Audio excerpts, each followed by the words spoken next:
Oh Hey no. guys, Wrestling Throwdown here, and we're here with a special tonight, an NXT special to be exact. And our host just dropped off on us at the last second already. But I'm here with my co-host, Mr. Joe. You guys know him, the knowledge of it all. And then, of course, Mr. Miner. Yep. And the host of it just dropped out again. Um, I think but obviously, Christopher Sterling will be the host of this tonight. This I is think strictly Rob NXT. back in his feed. And Chris, there you are. And this is our Hi. wonderful host for the night. He's taken over. Hey guys, how's everything? Doing good, man. Doing good. Happy to have Yeah. our second Wrestling Throwdown special live on YouTube. Oh yeah. All right, Wait. so Hold on just 1 second. I think we're missing someone. Oh, that's why that Smoker's not here. I don't see Josh. I don't see him tonight. Oh, he's After not here. roll another cigarette and talk about the Undertaker. Excuse me. that's what you Oh, got wow. to do. I wasn't even going to mention it. You guys just bring it up. But yeah, Mr. Big Mouth will not be joining us anymore. Shoot, Yeah. brother. Shoot. This is turning into a shoot. Okay, so today we're going to be talking about NXT. We're just going to have a little good group discussion about NXT. And to start it off, we're going to do a little icebreaker, like we did last time. You just had a Kevin Owens shirt. You goddamn right I got a Kevin Owens shirt. Perfect. Oh, yeah. Okay, so the icebreaker today is we're just going to mention who is our favorite current NXT star and who is your favorite WWE star to come out of NXT. And we're going to start off with Joe. Oh, put me on the hot seat. All right, well, I'm a Kevin Owens guy. I followed Kevin Steen through Ring of Honor.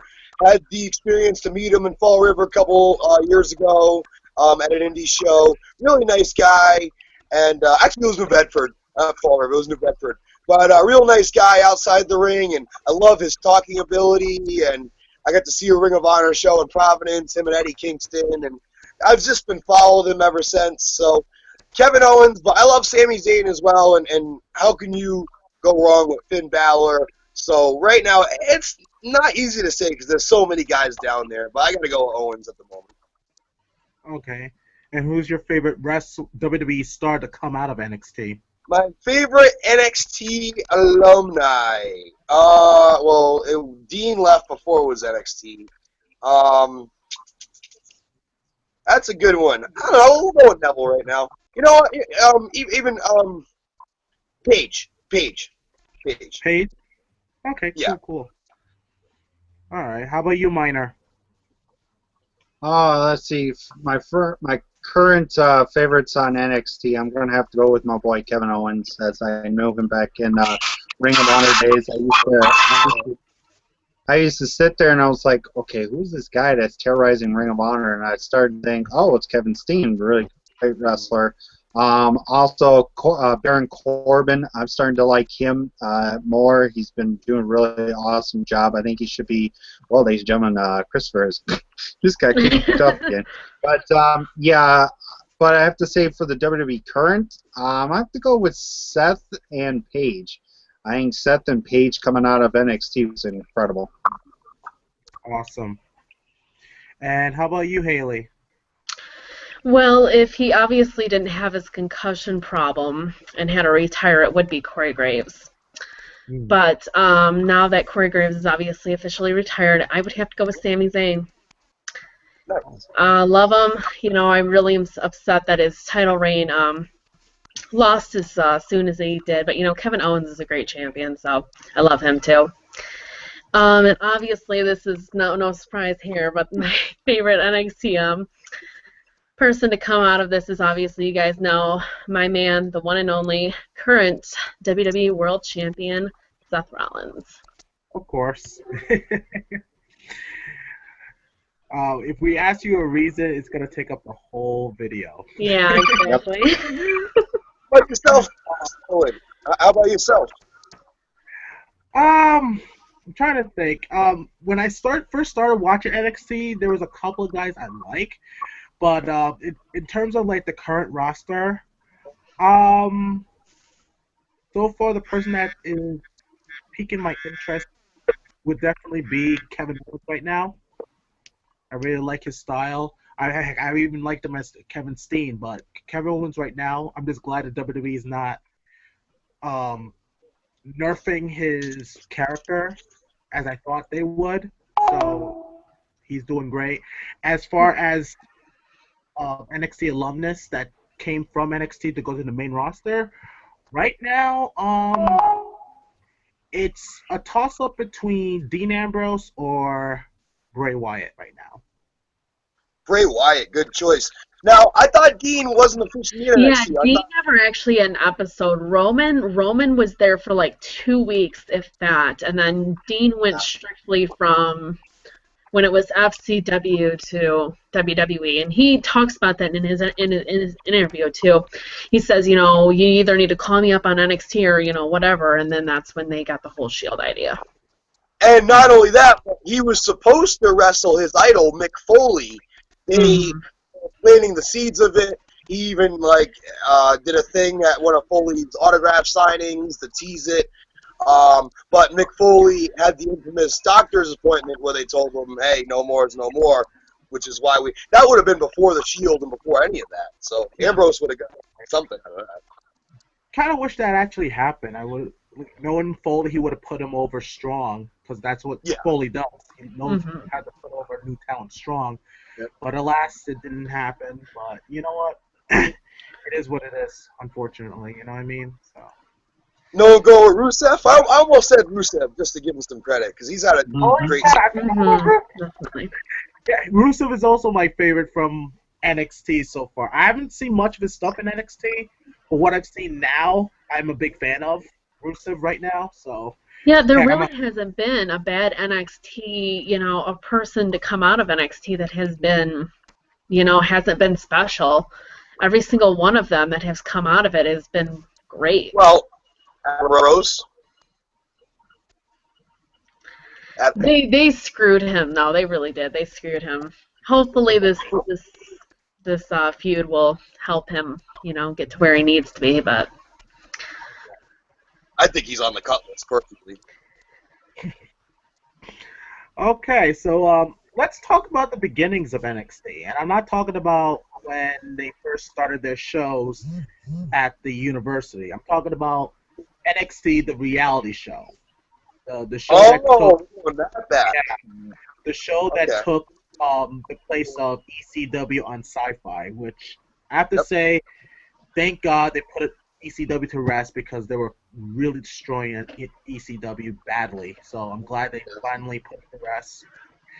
And they decided to bring in NXT. And when I heard about this, I thought, is this like a show where we get to see some development talent?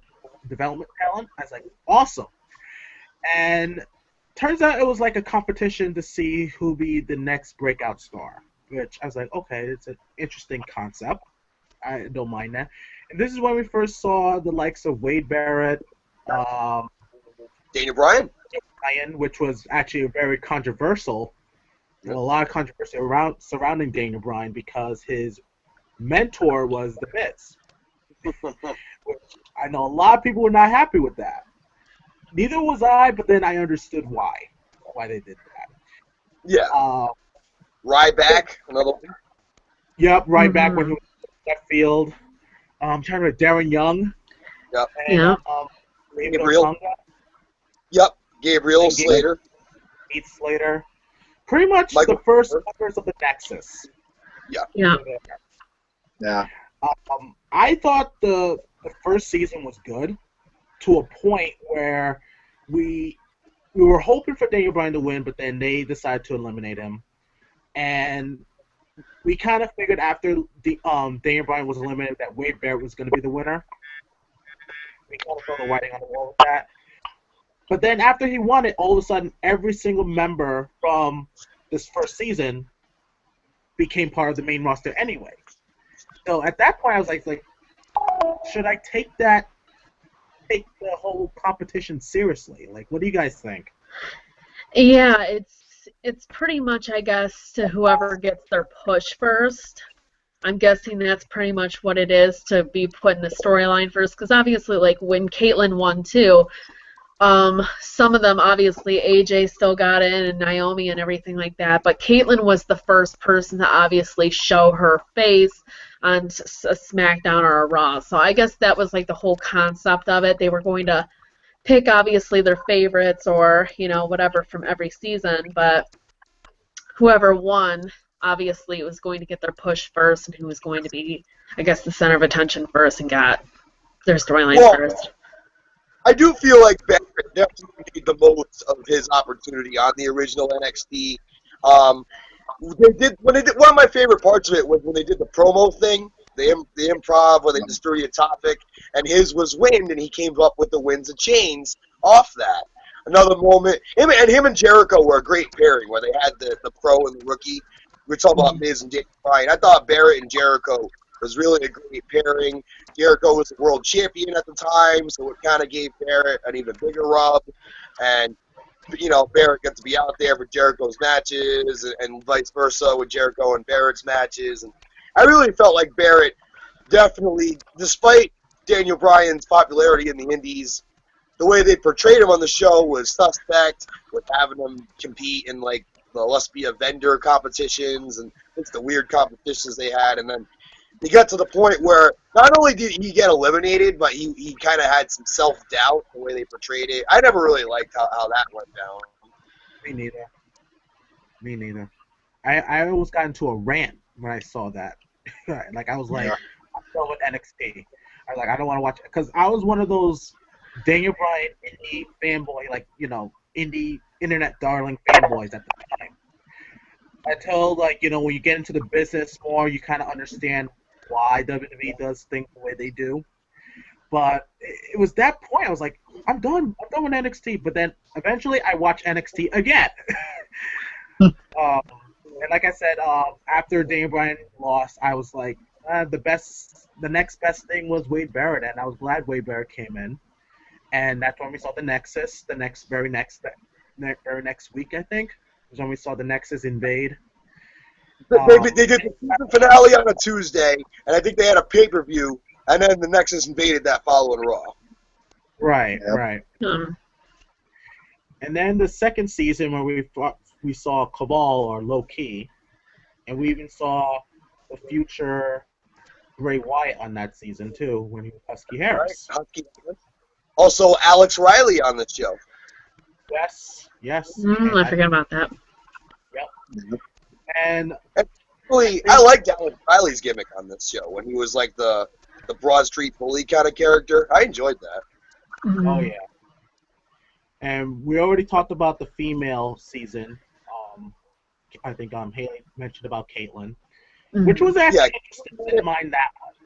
I didn't mind that season as at all because I thought it was better. It was in the second too. I think the second one was the lackluster one. Yeah, I didn't really get into the second season.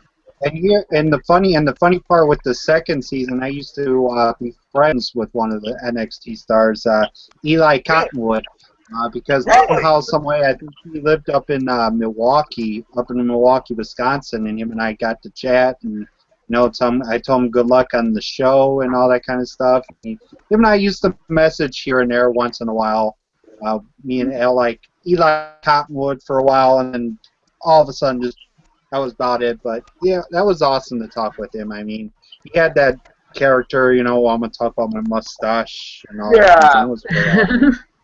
That was unfortunate the way they gave him. I think was Brodus in that one too, or was Brodus on a later show?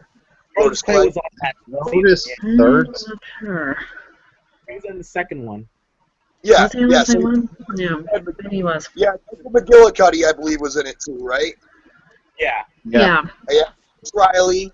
Yeah, he had a decent, Cabal. He had a bunch of decent guys. Decent crop. Bray Wyatt, obviously. Mm-hmm. And obviously, if he didn't get rid of that Husky Harris gimmick, he obviously wouldn't have been where he's at now. But best thing for someone to get rid of that gimmick.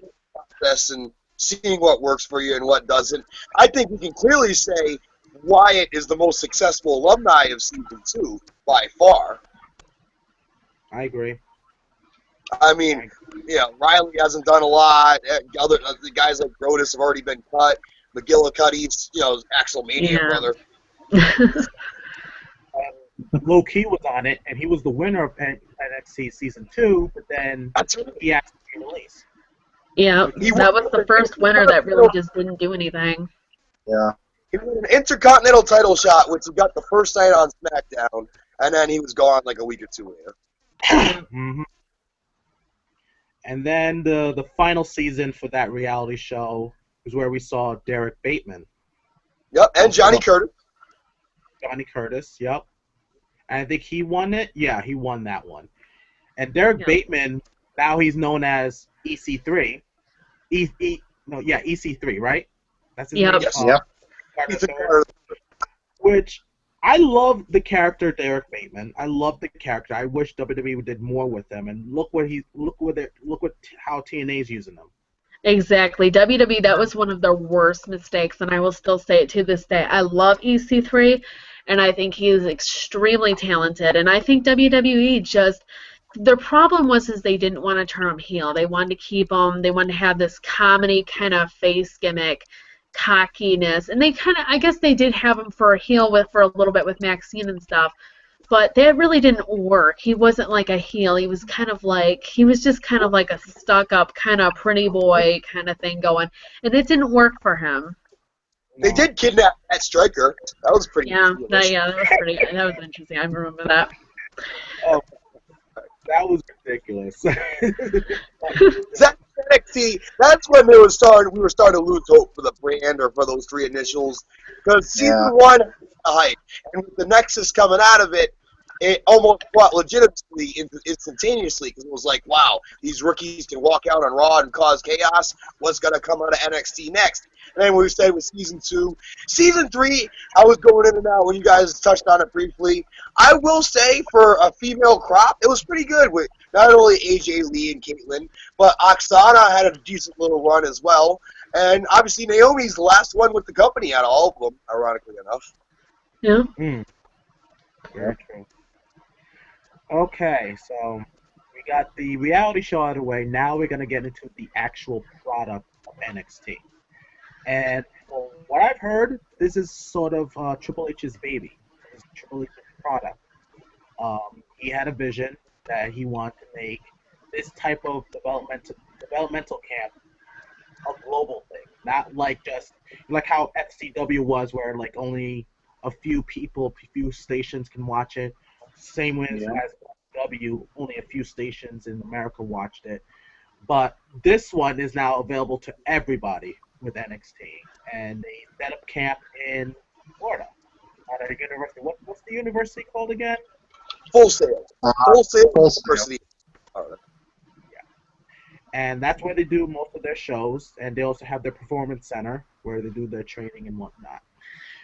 And one of the things I feel that the purpose for NXT, and just like with any development camp, is to prepare the new talent of how to do things the WWE way. Now, I know a lot of fans in the internet have always debated about how come guys like Kevin Steen or Prince Devitt or Kenta or even El Generico, how come they have to go on to the development, and they've had so many years of training, so many years under their belt. Why are they going into development? Shouldn't they go in the main roster right away? And my answer to that is, well, they have to learn the WWE way. Because even you, Joe, you would know that there are certain habits that we as indie stars do that Absolutely. we can't do in the WWE. Yeah. And that's what they have to learn. Go ahead. What people don't realize, there's more psychology there than what meets the eye. And I think people trying to break bad habits from the indies, that you need that almost transition period to get not only, the psychology, but get used to working new people too. I mean, unless there's a bunch of guys you worked in the indies already there, you're working a whole new style, a whole new crop of guys, and you're working matches for television which you're not doing in the indies. So you're not realizing camera angles and which camera to look at and the certain little nuances that WWE style you need to excel, you know? Right. And most importantly, the crowd in WWE is majority definitely. casual fans and children. And I've seen where they're like famous indie stars walk down the aisle to the WWE and perform, and sometimes you hear crickets. They don't even know who you are. You have to have that type of character to connect with those types of fans. Not just the indie fans, not just the hardcore fans, but you need to have that character. And that's what NXT is all about. They're trying to make you into a character so you connect with everybody, not just one set of people. Like, do you agree with that? Yeah, I agree with it. All right, Joe. All right. I agree. I mean, certainly, I think more and more that's the case. I think in the early stages, not so much. It was more like almost like Ring of Honor-esque.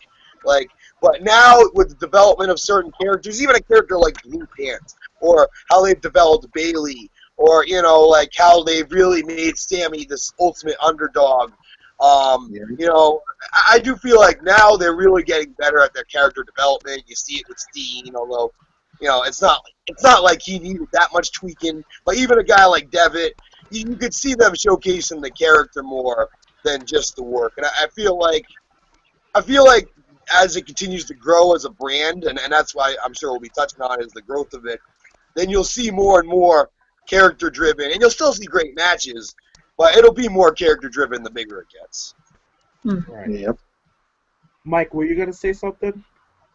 Oh no, pretty much. I agree too. I mean, to me, we talk about the growth of NXT. To me, when I first watched the first 4 seasons, and then they went to Redemption, and I missed that season and on. Seeing it when they did the first ever NXT, they did the first NXT Championship tournament. I started to get back into watching NXT more, and I was like, wow, these guys are proving themselves. Then you had Bray Wyatt coming out with the that creepy character kind of deal. I'm starting to love what NXT is doing today. Bringing in guys from different countries like Kenta, Devitt, Kevin Steen, and all them good wrestlers, and start getting really good. And obviously with the people saying that, oh, why can't a guy like Kenta move up to the main roster right away? Well, obviously he came from Japan, and their wrestling skill, their wrestling ability in ring work is so much more different and more aggressive, a lot more stiff than WWE's. So obviously you don't want to just bring him to the main roster when he could potentially injure someone or hurt someone unintentionally, obviously not his fault or anything because he's not used to that. So you obviously want to, build their character up, see what they can do and have them work with the guys that they're probably going to be working with for the next 5 to 10 years, obviously. That's true. You made a good point with that, Haley. There's also the language barrier. Mm-hmm. Yeah. That's what got Mystico. Go ahead, Joe. No, I was just gonna say that's what got Mystico was the language barrier. Yeah, and they did the same thing with Mystico, who should have been Sin Cara, but unfortunately that didn't happen anymore. Like they saw, oh, here's a good talent from Mexico. Let's just bring him in. He went straight into the because of his epic failure, you won't see a free agent unless it's like an established free agent, like a guy who's already been on WWE or WCW name. You're not going to see even an AJ Styles or Samoa Joe. Everybody's going to go down there. And it's because of the failure that was Mystico, the original Sin Cara, that Triple H doesn't want egg on his face again. And I don't blame him. You want these guys ready, not just from a linguistic standpoint, but psychology and everything else we talked about with the camera shots and everything else. You need these guys to be ready. If you throw them in there, it's sink or swim. And clearly with a guy like Mystico, or even a guy like Loki, there was a lot more sinking than swimming. Huh. Right, exactly. So there is some good towards it. I mean, a lot of fans are like feeling like it's a slap in the face to them, but it's not. Like eventually, it's gonna benefit them. You know, And especially like I said. Go ahead. with the What growth of happened? the company, and guys like Rhino starting to sign in, I really feel like perception is going to change, especially with some of these guys on the internet who are like, oh, well, Prince Devitt needs to be up there now. Oh, I can't wait. Oh. Well, speaking of that, Joe, the next topic we're going to talk about is like main rosters making a guest appearance at NXT. And I feel that's a great way to help them build talent is to bring in guys that has experience with the main roster and come down and work with the new talent. Like we've seen like this one match that a lot of people would say was the greatest match they've seen in NXT between Sami Zayn and Cesaro. Oh, definitely. Mm-hmm. I've seen that match and I was blown away. And I feel like this is actually good, bringing guys from the main roster and help out the talent, you know, to get them established. Because ever since that match, I was hooked onto Sami Zayn. I was like, okay, now I know who Sami Zayn is. You know, of course, when I did some research, I found out he was El Generico, which I was like, whoa, I didn't know he was El Generico. Looks pretty good without the mask. But because of that match, you have guys like Sami Zayn, pretty much, you know, a lot of people, that's what everyone always talks about. People talk about Sami Zayn, his excellent match with Cesaro, and that's when you hear people like, why come he's not in the main roster yet? You know, even Charlotte is a good example when she wrestled Natalya. Yep. That was a beautiful match between those two. And to have Bret and Ric Flair in their corners, too, to add that little extra sprinkle. Oh, yes.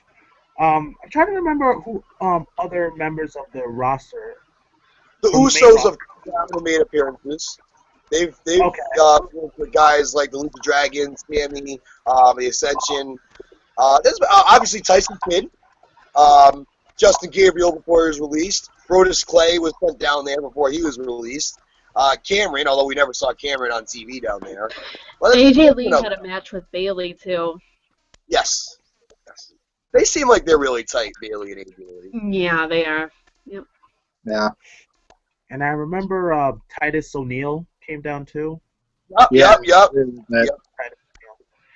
Yeah, so, I mean, to me, the way WWE is working with this development camp, I think it's going in the right direction, especially bringing in guys who've had the experience that can offer a lot to the table to get these young talents prepared for the next level. And I for one, think that's a great way to build up new talent, in my opinion, bringing in guys from the main roster. One person I probably would be surprised to see would be John Cena at NXT.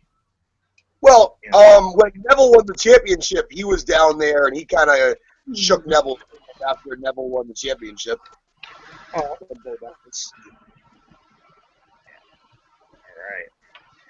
right, now we're going to get into this topic, which I know Haley is going to talk a lot about. Oh boy, here we go. Everybody sit back. NXT champions. Now, first thing I want to talk about the NXT championship. A lot of fans, not a lot, but some fans feel that once you're an NXT champion in NXT, that means you're stuck there. And contrary to how people perceive that, I think that's not really the case.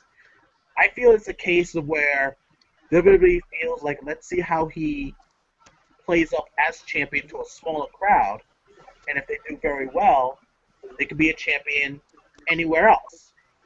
You know, perfect example right now. I think he was the first NXT champion. Is Seth Rollins? He was the first one, right? Mm-hmm. And I don't know much about his title reign at the time. I'm going to leave this to Haley. What was his title reign like? He had it for about 130 days. I think he only had it for like 2, maybe 3 months, and then that's when they decided to bring him, Dean, and Roman up. So he was a baby face for like 3 months, and then that's when he moved up to the main roster. And when he was as the Shield, he came back down to NXT to obviously defend his title against Corey Graves and Big E Langston. Obviously, then he lost it to Big E Langston because he was already on the main roster. So, and Big E was on the main roster too. That's why I didn't get that, why he lost against. I think he should have lost against Corey Graves. That was just my opinion. But yeah. So did he live up to being the champion there? Seth Oh Rollins? yeah, definitely. And he was so over as a face and everything like that. You know, I think he feuded with Michael McGillicuddy at first, and then I think he feuded with Corey too, because I think Corey was a heel, and then they turned Corey babyface. Then when he got in the Shield, I think that's what happened. But yeah, he mostly feuded with Michael McGillicuddy. He also had a little thing against Rick Victor, obviously part of the Ascension now. Yeah, and he feuded with him for a little bit too. But yeah, he was so over as a face, and then when they got him as a Shield now, he was cocky, he was kind of arrogant. He kind of did the whole running away thing like most heels do, and had Dean and Roman obviously help him fight his battles and everything like that. So. And I think I recalled one special moment with Seth Rollins where when he was the NXT champion, he was face to face with then WWE champion CM Punk.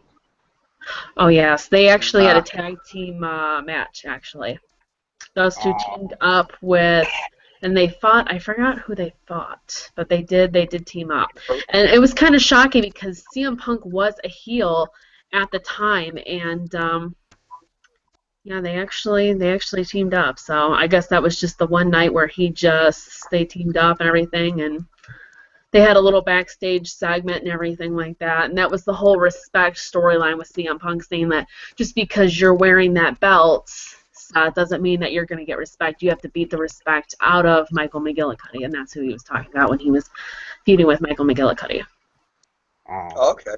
I remember CM Punk had a match with Ambrose in FCW as well, a one-on-one match when Punk was champion. And that was at a signing too, when Dean was signing and stuff, and then CM Punk was signing, and then Dean obviously ran his mouth and said that he pretty much called him out, and then CM Punk said, "Fine, you want a match? You're gonna get a match." That's really what put Ambrose on my radar, was that moment, because I was really into Punk at the time, and then I really did the research on his John Moxley stuff and really fell in love with his talking ability and his work rate. Mm-hmm. All right, next champion, I think it was Big E Langston. Yes. Yep. Or Big E, whatever you want to call him now. I didn't know he was a champion. I first knew of him when he was with Dolph Ziggler at the time. And I didn't know he was a champion in NXT. So I looked him up, and I checked out his stuff. I thought he was good in the ring. I thought he had a good look. It's just his promos, oh my gosh. I mean, they were, in my opinion, were not good. And I felt that with his title reign, I think it was more because of his look, because he looked like a powerhouse. And sometimes putting a title on a powerhouse does elevate the championship too. It's just that with his promos was a huge miss, in my opinion. And that was the thing too with the Shield. Obviously, the Shield was untouchable and unbeatable, and that's why they did that with Big E. But the weird thing is Big E was a face on NXT, and then he was a heel, obviously, because he was already on the main roster, too. He was with AJ and Dolph at the time already, before he even had the NXT title. And then they still made him a face on NXT, even though he was a heel on the main roster. So that's what I didn't like about it. I thought it just didn't make sense, but they did it because, obviously, no one was able to beat Seth and the Shield and everything like that. So obviously that's why they did it with Big E, because he was unstoppable and unbeatable. Am I the only one that feels there's some kind of charisma there with Big E? We just don't know how to use it. I like Big E. I do. I just think that I don't know. I think it was just a weird reign with him in NXT. I like him on the main roster, and I think he has potential, but it's just how they're using New Day, and hopefully, like I said, they'll turn him heel soon, and hopefully give him some charisma that he deserves. Because I do like Biggie. I do see potential in him and some talent. Not to veer into a completely different topic, but there was a recent interview with Ring of Honor superstar Cedric Alexander, and I'd love to get your thoughts on this, Chris, and everybody, where he really cited the New Day for being, betrayed, kind of racist with having the black guy dancing and all of that. Like, I thought it was interesting for a guy like Alexander on that. Yeah, I read something about that. Manor, did you read something about that too? The whole Not racism really. thing? It's been going around. And saying if it's really a racist group and stuff like that. And it's more like, I look at it like there are three talented guys. You got your mic work. It's just like the Shield. You got your mic work, you got your powerhouse, and then you got your athletic ability. Kofi's obviously your Seth. Xavier Woods is your Dean, your talker, and then Big E is your Roman Reigns. That's how I look at it. Well, I mean, I don't know. I guess it was real interesting. I think it was, I forgot the podcast, but it was on a podcast. But here's spilling back. What are your thoughts on Cedric Alexander's recent comments on the New Day? When I read what he said, I was on Raja.com and I read what he said. I kind of agree with him to a certain point. Like, I don't like using the race card a lot. That's me. I don't like using the race card a lot because not everything's about race. But was it a little bit stereotypical of them coming out to like church music, dancing, and a little bit, yeah. But I felt when they were trying to establish at first was kind of pushing that card as well. Being like the downtrodden, the struggle and whatnot. Which, in my opinion, I thought they should have went with that instead of New Day, in my opinion. But with this, with what they're doing now, I honestly feel like WWE is trying to bring smiles to people. They're trying to do that, and right now it's backfiring. And I see them as, them turning heel. I like the hypocritical type heels where they're all about good, but then they're actually doing things that, according to them, is the right thing. But we all know that it's the wrong thing. I like those types of heels. So with the New Day right now, the direction they're going right now, I'm starting to like it. What they were trying to do with it, I saw what they were trying to do, and it kind of backfired. But I just think maybe the WWE felt like the first attempt was going to be a little edgy because they don't want to, it's PG. They don't want to get people offended, I guess. I don't know. But sometimes exactly, because now they're feeding into the crowd. Now they're feeding into the the fans, and they're like, oh, the fans don't like us. Oh, the fans are booing us now, and they're feeding into it, kind of like how Roman kind of does too. Roman obviously, but Roman's kind of like, oh, I don't care what they think, but New Day's actually caring what the audience thinks about them. They care what the fans think. Right, exactly. Okay, so from Big E, we go to Bo Dallas. Did Bo Dallas win the title at the first ever special, NXT special? I think so. I think so, yeah. I think so. He was supposed to be the longest reigning champion too, but I guess Adrian Neville beat him by 7 days only. It's crazy. I knew it was close between those two. Right. And this was the first time I heard from a lot of fans about, because Bo Dallas was part of the main roster at the time. When I think he first debuted in one of the Royal Rumbles. Yes. And a lot of people were looking forward for him with this new career. And then when they found out that he won the NXT Championship, they felt like he just been demoted back to NXT. And I'm like, why is this a demotion and he gets a championship? He said, well, because he's going to be stuck in NXT defending that title. And like I said before, just because you get a title from a development camp doesn't mean it's a slap in the face. It just means they want to see how well you can hold a title in front of a smaller crowd. And if the small crowd eats it up, then there's a potential that you can actually hold a title for the main roster too. And like I said, a good example of that was Seth Rollins. He was NXT champion for a while. You mentioned that he did very well as champion there. And look where he is right now. He's the WWE champion, which, in my opinion, he's doing a really damn good job being the WWE champion right now with Seth Rollins. After Bo Dallas was Adrian Neville, who I believe is the longest reigning NXT champion. I've seen his stuff, and I'm blown away with Adrian Neville. I'm blown away with his style. I'm blown away with his charisma. In terms of his mic skills, again, hit and miss, but he makes it up with his presence. He makes it up with his style to the point where we can forgive him for not having good mic skills. I think he's better off as a heel on the mic.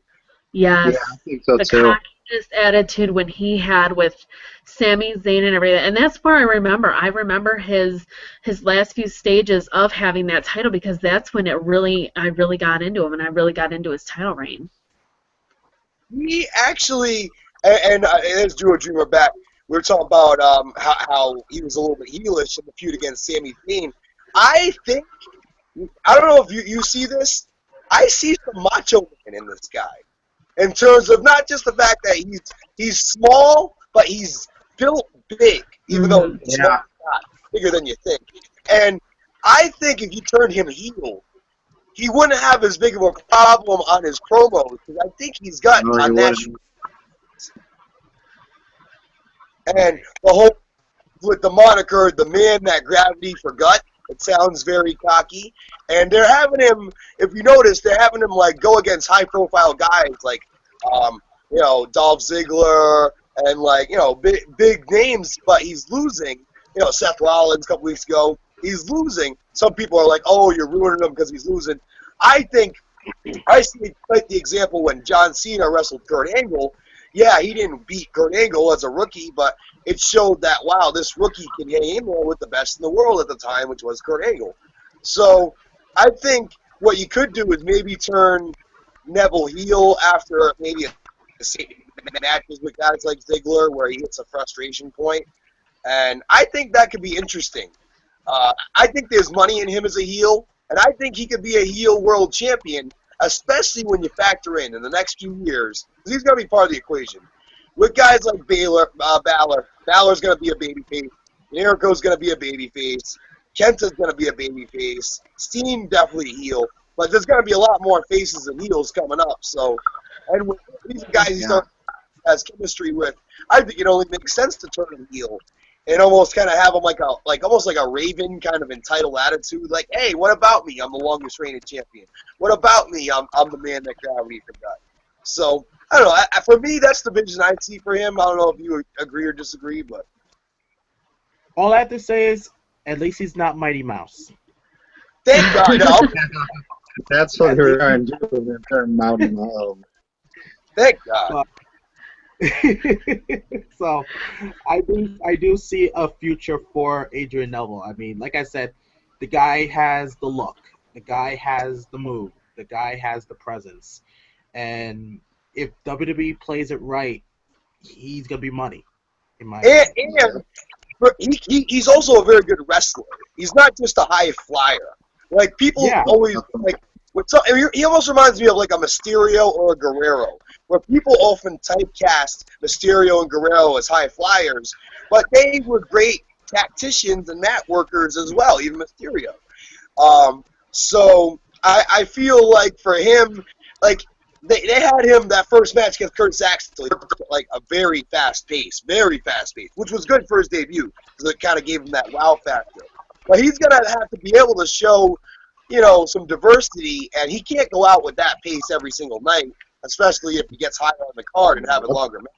So he's gonna have to work in more holds, and I think he'll be fine. That's from his style standpoint. That's something I've observed. Yep.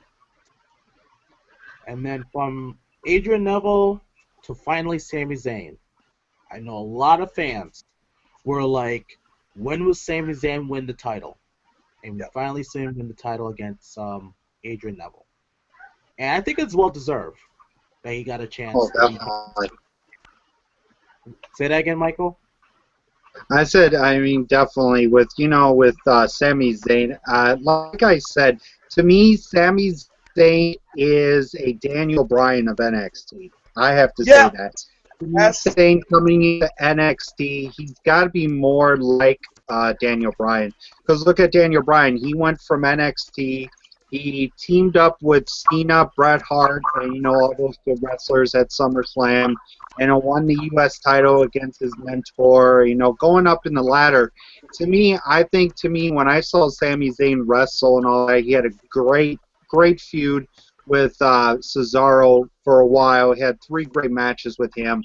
To me, he's more like a Daniel Bryan of NXT, no matter what. Exactly. Yeah, because I seen some of his stuff in NXT. I'm like, this guy is great. Like I said, what really got me into Sami Zayn was his match with Cesaro, and ever Yes. since then, Oh, I want to see more of his stuff. Especially that move he does. He goes through the turnbuckle and do a Yes, yes, yes. heck. yeah. Like, When I first seen that, I was like, wow. so it was like only a matter of time that he gets to be in that spot in NXT. And I kind of feel like, I know some people would feel like he's in NXT for a while now, when he'll come up. And I kind of feel like he's that person where he, lends a helping hand to some of the younger talent. You know what I mean? Yeah. He's a lot easier guy. Because he's been in this business for a good while as El Generico. And that's what I see him as. I see him as the type of guy that he wants to stick around NXT to help out brand new talent.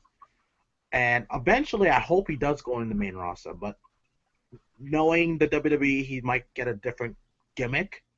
Probably with the same, totally different character, totally different gimmick. Yeah. Maybe, to match up with the main roster. But for right now, what he's doing in NXT is not only benefiting him, but also benefiting others as well. Oh, I agree with that statement. Now, correct me if I'm wrong. It almost seems like they're saving the best for last with some of these call-ups. Like, they're getting rid of the experimental ones first. Oh, we'll throw Adam Rose up there. We'll throw Bo Dallas up there. But they're holding on to Sami Zayn and guys like that who, let's face it, we know, especially like people who have been in the wrestling business, when you get that feeling of like, oh, this guy's money. I get that feeling from Sami. Not only is he money, but I think he's a tremendous babyface. Here's another comparison I've heard for Sami. Ricky the Dragon Steamboat. Not only in his wrestling ability, but his ability to... I think the most important element of portraying a babyface, guys, is the ability to elicit sympathy. I don't know if you disagree with that, but I think that's really the key to get over as a babyface. Not necessarily to have people feel bad for you, but to elicit that, like, I don't know, it's hard to specifically explain. If you've wrestled, you kind of get what I'm saying. Like, But anyway, I think Zayn and Daniel Bryan, which I love the Daniel Bryan comparison matter. Zayn and Daniel Bryan have the ultimate underdog. You want to root for them. They get knocked down, but you root for them again. I mean, even with the Kevin Steen storyline with him coming in, and the night Sami Zayn wins the title, and wham! It's actually one of my favorite turns in a while. Owens on them, and they play up their friendship. They actually play up their indie feud, which they don't often reference what goes on outside of the company, especially in American indies. They may reference Japan. Very, very rarely do they reference American indies. And it's not like they've said Ring of Honor on WWE television, but they've referenced the fact that they've feuded the past 10 years and their friendship. And I really think this storyline has helped Sammy's character to put him on, like, with Steamboat. Like, he would always, when Jake broke his neck in Providence, or, the whole build with Macho Man. Always had to be that reason, or even the stuff with Ric Flair. There had to be that reason for him to get that comeuppance, and for you to root for him as that babyface, that hero of like, come on, Ricky. And I see Sami Zayn as that same type of character. I really do, guys. Like I said, I hope I'm not long talking on this topic, but and here's another thing: with Daniel Bryan's health in question, because we keep hearing these reports that he got sent home from the European tour. And all these other... Yeah, they don't even know if he's supposed to defend the title. against Wade Barrett at Extreme Rules now. I hate to be that guy in the room who's being a realist and being a pessimist, but Daniel Bryan is not long for this sports entertainment business. Yeah, We he don't needs to retire. I agree. know how many bumps he has in his bump card left. We really don't. But with Sami Zayn, not that you're grooming a guy to take Daniel Bryan's spot, but if there's ever a guy who could do what Daniel Bryan did and maybe even take it to the next level. I'm not saying bigger than the Yes Movement because that's grown a thing of its own. Mm-hmm. I think it is Sami Zayn, and I really think he could be this generation's Ricky the Dragon if booked the right way. Mm-hmm. Yep. I agree with you on that.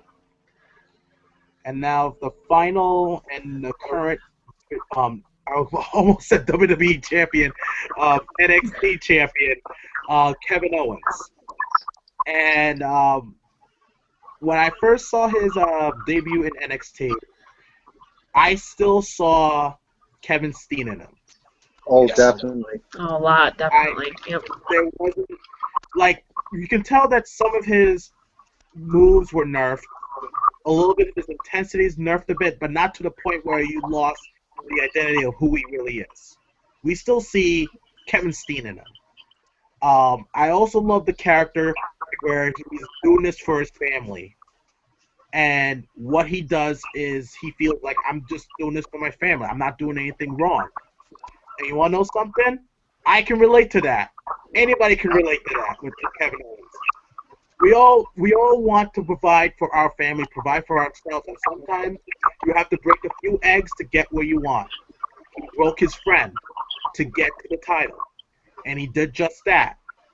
2 months into the company, and he's already NXT champion. And I saw that match and between him and Sami Zayn, and I felt like it told a great story between the two. You can tell these guys knew each other for a very long time. Oh, And the definitely. way they ended that match by stoppage, Love, powerbomb love, after powerbomb, I thought this is a great way to illustrate who Kevin Owens is. That was a great way to illustrate who he is. You know what I mean? What do you guys think? Well, I mean, as someone who's been a fan, I know Brian has been a fan of Owens for a long time as well. It was great. For me, it almost sent chills down my spine to see this guy who I've met in person. I know how talented he is in the ring, and for his character not to be assassinated, but maybe built upon with this family element. And like you were saying, this is a character, even though he's a heel, you can identify with his mission. We can all put ourselves in a position of, what would we do if we had to fight for our kids? Even though I don't have kids or girlfriend at the moment. But I can identify in what he's saying. We all would fight for our family. And here's a guy like Sami Zayn, who in Kevin's mind, yeah, they're best friends, but Sami don't have a family. Sami don't have any mouths to feed. Sami's got the talent. He'll get there regardless. And Sami got signed a year and a half before Kevin Owens did. If you watch the opening promos of Kevin Owens before he wrestled C.J. Parker, he was really talking about how Rollins got signed before he did. Cesaro, all like the indie Ring of Honor guys, even Neville. He touched on all of them. And I expect at some point Owens to work with each one of these individuals. It's interesting that Rhino's down there right now because he's actually worked with Rhino in Ring of Honor. And I think you'll probably get a Rhino versus Steen match at some point. And, I don't want to be the rumor mongerer here, but from everything I heard when I was at ICW in Queens, New York a few weeks ago, Samoa Joe signed, guys. Samoa Joe signed. So, and from what I heard on good authority. Put it this way, the only reason why he couldn't do the interview with us is because of that fact. We got a picture, but the only reason why we couldn't do an interview with Samoa Joe is because he's got 4 Ring of Honor dates left, 4 or 5. I think he wrestled ACH or something recently, so I think he's got like 4 more dates left. After that, and whatever indie dates he has in the middle, by the summer he'll be in NXT. And you got to tell me that the dream match of Joe versus Owens, which to my knowledge has not happened any wrong, maybe at PWG or something, I just don't know about it. But to my knowledge, that match has never happened. That's a big money match. Am I wrong? Oh, definitely. Mm-hmm. So where I see the Joe reign going, and maybe the Kevin Owens reign going, and maybe Joe could be that guy to come in with a lot of steam. And let's face it, guys, Joe's 37 years old. It's now or never. He's going to have to make it in. He's obviously not going to have a very big reign no matter what, but... Yeah. All right. And as for Kevin Steen, Kevin Owens, obviously I've known him from Ring of Honor, too. I've been a fan of him for a while, too. Incredible guy. As soon as I seen him, I could obviously sense that there was so much talent there. And obviously the rumors are starting already, and I hope it is, but the rumors are that he's going to have this title for a year. And he's going to keep it. And, why not? I know people are excited and they want him on the main roster, but, I mean, if he's the champion and if he's, the dominant NXT champion, I don't think it really matters. I feel like if he's the guy on NXT, it really doesn't matter if he's, running right to the main roster, Because he's going to help, obviously, the younger talent, and he's going to, obviously, show that he's a great champion. Probably he's going to be the best champion that NXT has ever had.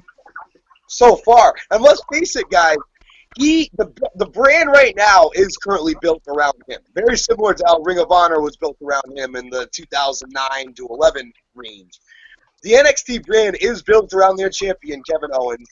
And I do feel like it's best for business to keep him down there. You can have so many showcase matches. Samoa Joe's just one of them. Rhino's just one of them. You got Brian Kendrick Workham, who's signed a deal, and the only reason why we haven't seen him again since he's wrestled Balor is because he's in the training center.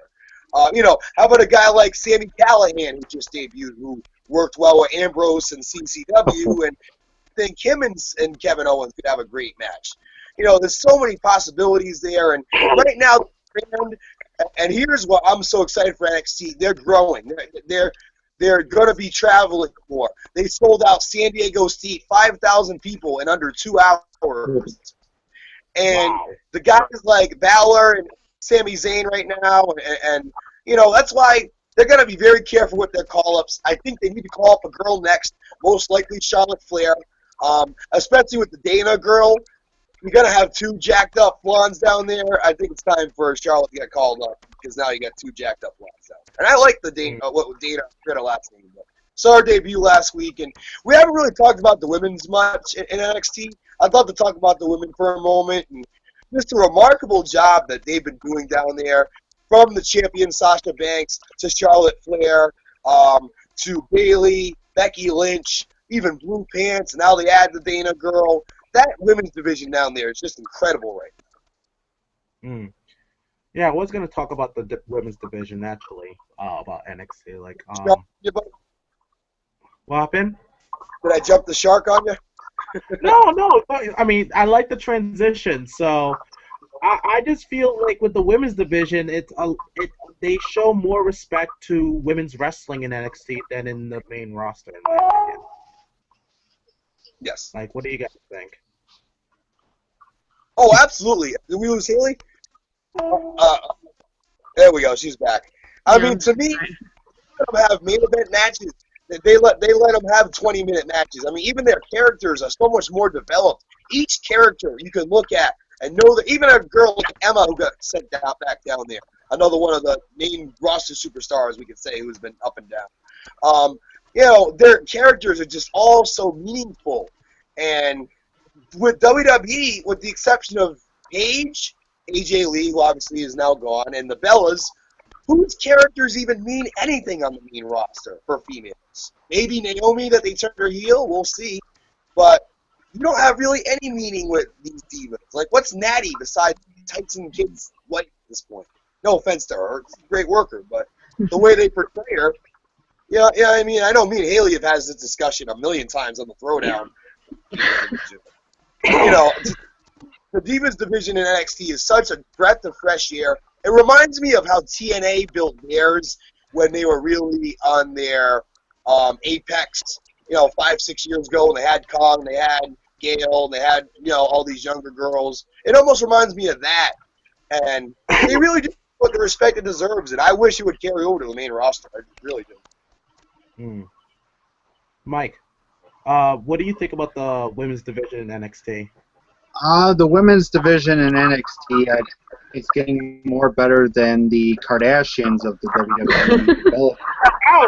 Um, I have to say, with the women's division in NXT, with the end of me and Haley had a little thingy with Dana Brooke last week on my NXT review. I'm just gonna try to give her a chance. To me, she needs to quit with the, touching. Who cares if you got stinking muscles? I mean, really? You want ask the Kardashians, the Bell twins, to look so pretty. But to me, the division right now, seeing Sasha Banks as women's champion, I think she's going to be more better as the women's champion. I could see her being pushed up into the main roster, maybe to get rid of the Kardashians. Thank God. I can't wait for them to be gone and bye-bye. So I don't have to be talking about their lingerie or whatever. Stuff they talk about it all the time. But I have to say the women's division, I mean, Paige coming up from NXT, I think she's doing very well. A lot of people need to mention on her what Paige is doing in WWE. Naomi turning heel, that's going to be good for her. I like to see her turn heel, and that kind of deal. But the women's division in NXT is getting good with Bayley. My crush I have on there so far, Alexa Bliss. But yeah, with the NXT women's division, I hope they keep this up. I mean, start getting Carmella involved in the women's division. I mean, it's like I see everyone else, but it's just like she's the one that's getting in between the tag team division part. But I think she needs to start wrestling, and start getting the divas in the women's division. But yeah, I think the women's division NXT is getting good. I really like Carmella. True story, she's actually a former New England Patriot cheerleader, so we used to be employed by the same boss. But she's awesome. She's got this T. Keebler quality about her, and she's decent in the ring. She's not terrible. I saw her match with Blue Pants. Oh no, was it Bliss? Her match with Bliss a few weeks ago. I enjoy her work. Right now, I think she's really queued up with the tag team circuit with Enzo and Cass, and having Blake and Murphy try to woo her, which, it's an angle that's been done 100 times in wrestling if it hasn't been done 100 million times. But it always works when you got that female valet and heels try to woo her. I don't know. Some things just work in professional wrestling. And see, I like those storylines. I was telling Minor this too on the NXT. No matter how many times it's done a little bit different every single time, and just kind of they tweak it just a little bit between the character of the girl and the character of the guys. It's just interesting. Yeah, and I think she, with the look and the confidence that she has, I think she will be very successful on the main roster. I think, no offense to your girl Eva Marie, but I think she'll blow her out of the friggin' ocean. Uh-oh. Do you guys see how I'm sorry to change the subject, but do you see how great she has been training Eva Marie? Oh, I think she's got something. I really do, and I think she's gonna blow a lot of people's mind. Let's just hope she's been working with Sarah Del Rey down at NXT. Well, she's working. Brian Kendrick is training her, so obviously she's gonna be great. I heard about that. Oh, poor Kendrick. But whatever, you're supposed to be on my side here. I thought me and you were agreeing in this. That Eva Marie gets hate for no reason. I just think there's so many girls who want it more than her. You know what I mean? It's no offense to Eva Marie. I actually think she does want it. I think she wants it definitely more than Cameron. Cameron doesn't even care. At least Eva Marie's trying to get better. Cameron should be right now. Cameron should definitely be released. But with the girls in NXT, come on now. Okay. We're going to move on here before we get to listen up between Haley and Joe. How about the NXT Tag Team Division? How you doing? How you doing? From what I've seen, I think it's okay, in my opinion. I think it's a little bit better than the main roster's tag team division. They have some really good tag teams there. One of them is my favorite, is the Blood Villains. I really like that tag team. I don't know what is up with everyone in that tag team. I can't stand that gimmick. Why do you guys like that gimmick? Because it's like It was That thing is straightforward. that is not going to last long. I'm just telling you right now, it's not going to last. It's a funny gimmick. I like it. It's so funny. It's entertaining. It's Were you like gonna what say they something? did with Domino. Remember Duke Domino guys? How they made them like the grease gimmick? It's like they did with that, but like to the next level with this Charlie Chaplin silent movie kind of gimmick. I like it. I'm a Yeah, fan of old school. Yeah, me too. I like it. I Haley, actually why? think there's been rumors that Gregory Edwards may or may not have been signed. You know who Gregory Edwards is, obviously, Duo Dreamer. I think he would be great in them with his personality. Mm-hmm. I agree. I don't know. That's just a thought, a side note. But, I mean, as you said, characterizing the division as okay, I would agree with that. It seems like they can't focus on more than 2 or 3 teams at a time. Mhm. I like how they're giving Enzo and Tom a lot of focus at the moment. I see the next New Age Outlaws in them. I definitely see the next the next DO double G, if you will, in Enzo Amore. That guy is something Oh, else. definitely. Awesome. With his ability, I mean, he can talk him into the building. You know me, Sterling. I appreciate someone who can talk. And I feel like, I don't remember fans hanging on every single word of a superstar, not including like The Rock or something like that, since the Road Dogg. The way they do it with Enzo, every word of his promos, with his entrance promo, and you can't teach that. And so I really like what they're doing right now. I think it's just shame Ascension were so successful there, and WWE changed their gimmick to be more like LOD when they were supposed to be soldiers of the Illuminati. And I think had they stuck to that, they would have been a lot more successful in WWE than trying to be a Definitely. Coalition or LOD. I like the Lucha Dragons. It was interesting. Sin Cara was working by himself on the main roster. We were talking about Big E and other guys doing 2 different things at the same time. And Sin Cara was doing that. I was getting upset with Sin Cara having Intercontinental title matches when it's like, look, you need tag teams. Lucha Dragons are getting over. And to my surprise, they called them up on Raw for Mania. I was not expecting the Lucha Dragons to get called up. They were not high on my list. But now that they are, they're getting over pretty good, and they've added a babyface tag team and now Jey Uso goes down. So talk about a clutch time to get called up when they really need a babyface tag team. So I think they produced pretty good ones. The Wyatt family, I guess you could say, is a tag team that came from there. Obviously they had great success before WWE broke them up stupidly, but that's a whole different video for a whole different day. Overall, I think they're developing them well. I like Blake and Murphy.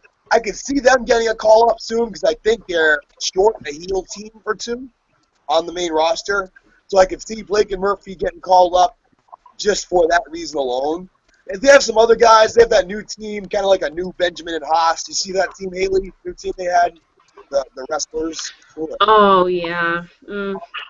Yep. They were like a watered down Benjamin and Haas, I would say. Not a fan right now, but we'll see. But again, with this, the whole tag team division in NXT, they actually have storylines, unlike Yes. the main roster. Yeah. And you guys can say that, it's been overplayed with the girl and stuff, but at least they're actually doing something to catch our attention. At least they're actually doing a storyline that makes sense. Yes. I just feel like, it used to be back in the very early 2000s when I first started watching wrestling. Obviously, the tag team division, they actually had storylines and everything, and now they're just kind of like, oh, it's just a tag team division, you don't need a good storyline. And it's like you do, because it's like, what else is there to? You don't just want to have just random matches or anything. Yeah, it's good to have a good match once in a while, but what is it without the good storyline behind it? I mean, you're right. The Usos run. I feel like the Usos' only good storyline was with Miz and Mizdow when they got Mhm. Naomi. Other than that, the Usos have been carrying the tag division for years now on the main roster. Oh, And definitely. they really, I guess you could say the Shield was kind of a storyline, because they had a lot of matches with the Shield. But they really haven't had a lot of in-depth story. And you're so right with the 90s and 2000s. I mean, Harlem Heat always had storylines. Dudley's always had storylines. You know, Hardy's, Edge and Christian, you know, APA, Hardcore Holly and Crash Holly always had storylines. All the tag teams always had storylines. You know, and slowly but surely, this division has really lacked that storyline. Maybe Kane and Daniel Bryan, because their storyline was almost themselves, and were going to be how combustible were they going to be. Well, other than that, you really have not seen a lot of great storylines for the tag team division. Even Miz and Mizdow, a good storyline, which they've already kind of put the sharp work and kind of ruined by evaluating the payoff for having random matches on Raw instead of having it at Mania. So I guess that's my fear for these guys getting called up is, you know, like you said, there's no storylines. Do they get lost in the shuffle? Right now, the Lucha Dragons are excelling. You got to give them credit. They're rising up to the opportunity. The Ascension is doing anything but ascending at this point. And they're the victims of bad gimmick placement. So right now, I like the storylines. Like I said, it doesn't seem like they have too many. Like, yeah, the Vaudevillains don't really have a storyline. They had the Jason Jordan guy. They split those two guys up to be singles. You know, so, but right now, but they focus on the main one. The main one right now is Blake and Murphy and Enzo and Cass, with Carmella being kind of like that Miss Elizabeth type role. And I like that right now, and I hope that the belts do eventually go on Enzo and Cass. And, hey, can you imagine the kind of reactions if Enzo keeps getting over like this, you know, at a Raw, you know, to have that kind of energy again.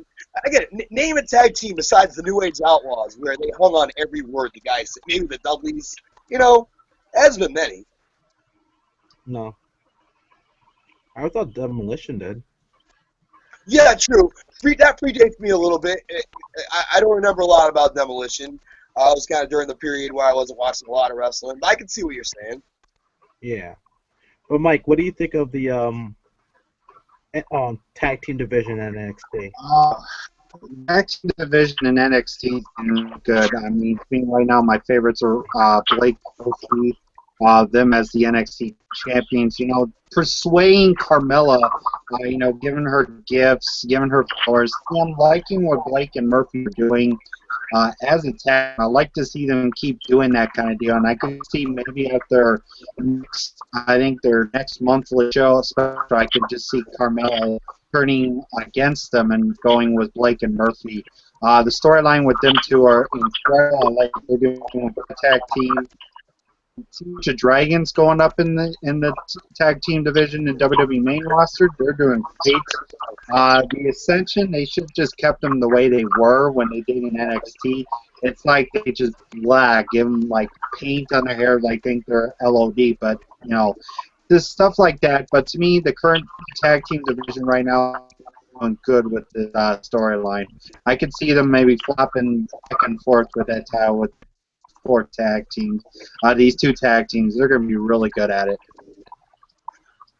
I could see that, and it's interesting because you really haven't seen that yet in NXT, where a title has gone back and forth with even the Divas or the Heavyweight Championship.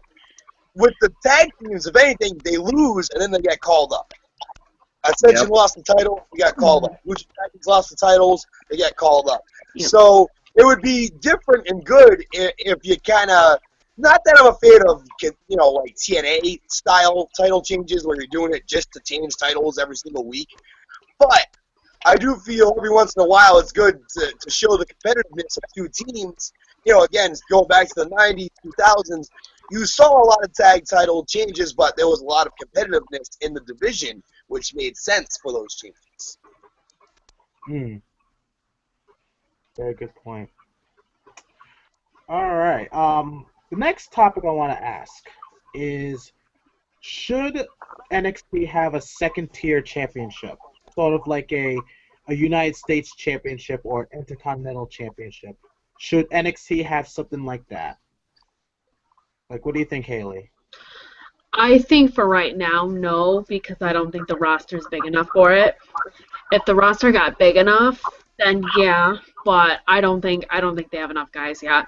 And I mean, it's better to just have them in a good storyline and just have a good match than put the title on them. All they really need is, they got the tag team titles, they got obviously your NXT, your main title, and then you got your Divas. That's enough. I mean, obviously, if they added like 10 more guys, then I would think about it. But for right now, it doesn't make sense. It's not needed. They don't have enough guys, and it's not as big of a roster as it is on the main roster. So for right now, no, I think it's pointless. What do you think, Joe? Minor, what do you think, buddy? To me, with the second tier championship, I can go with Haley. Not right now. If they bring in like more superstars into NXT, then I can see them maybe bring the European title or something to bring a title back. But to me, with having a second tier title, not right now, the 3 belts that they have right now, the NXT, the women's title, and the tag team title are just perfect the way they are. Because, I mean, to me, they bring in a second tier, you're going to put it on Baron Corbin while, he's going to be, just destroying everybody. But to me, with the second tier title, I don't see one coming in just yet. Give it to maybe the end of this year if they bring in some more superstars. I'm with the panel on this one. I'll add to Minor and Haley's points. I feel like right now each title means something. To be the NXT champion means you're the best male individual wrestler on the roster. To be the tag champion, same thing. To be the women's champion, same thing. So I feel like if you add a mid-card title, A, the shows are only 1 hour with the exception of these specials every few months. And B, I just feel like right now every title has meaning, and you want to keep those titles meaningful. So to add a mid-card type title, in theory, I could see them adding a television title or a Euro title maybe in a year or two, depending on the growth of the brand. If they end up getting a television 2-hour deal or something like that, where it's not just on the network, and they have to, work with more television time on a weekly basis, then maybe. But right now, I wouldn't do that. I would keep it growth. And you don't want to have too many titles. Look at WCW at the end. They had cruiserweight tag titles. They had a hardcore title. They had a women's. Their titles meant nothing at the end. Not to mention the guys who held the title, Vince Russo and David Arquette and others. No, why you have to mention his name? I wasn't there. Right now, titles have meaning. Like Sasha Banks being the champion, that's so meaningful. Arguably more meaningful than Nick Bella being the Divas champion. And I'm not going to say that with Kevin Owens and compare him and say he's more meaningful than Seth Rollins. But the fact that you have two mid-card titles on the main roster and 2 main eventers holding the mid-card titles, they're trying to at least boost those mid-card titles up by having main eventers hold them. Right now, there's just no need for an additional title. Maybe in time. Again, if they're 2 hours a week and they're growing at that rate, No! He was on a roll. All right, my thoughts on this, I don't think they should have any secondary belt at all, in my opinion. I think because it's a developmental brand, I feel that just to have 3 belts is more than enough. One that represents the singles, one represents the tag team division, one represents the women's division. I think that's more than enough because, where are you going to train these guys to be a mid-carder? When you get a mid-card title in there, you want to train them to be stars. You don't want to train them to be mid-carders. Because that's what I see if, say, somehow WWE decides, let's bring in a second title in NXT. I don't think it's necessary at all, whether they have a huger roster or not. Because the way I look at it is the WWE, the NXT is training stars. They don't want to train second-rate stars. They want to train the best. Yep. And I feel like bringing in a second-tier belt into the fold for NXT would be doing more harm than good for the development of the roster, in my opinion. What do you think, Haley? I agree. Yeah, I agree. Yeah, so. All right, we're gonna move on now. So far, I like this discussion. This discussion is going very well about NXT so far. I love it. Um, talk about some NXT stars that you feel should have been called up to the main roster by now.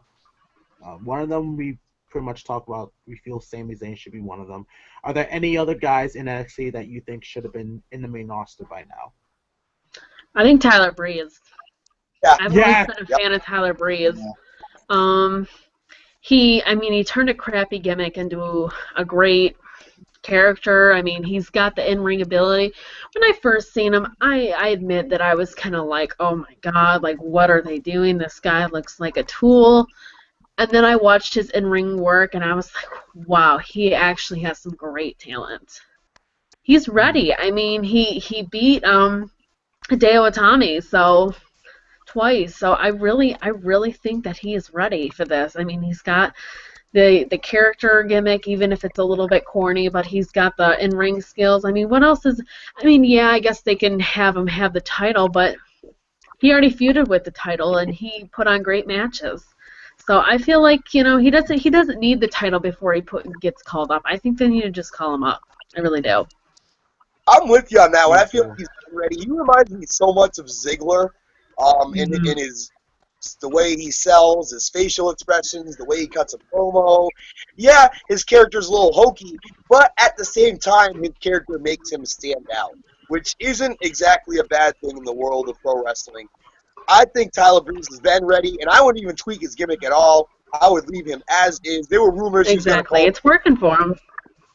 There were rumors he was going to get called up last year and be part of Miz's entourage when they first added Mizdow, and obviously the Mizdow thing gained momentum of its own, so there was no need to do that.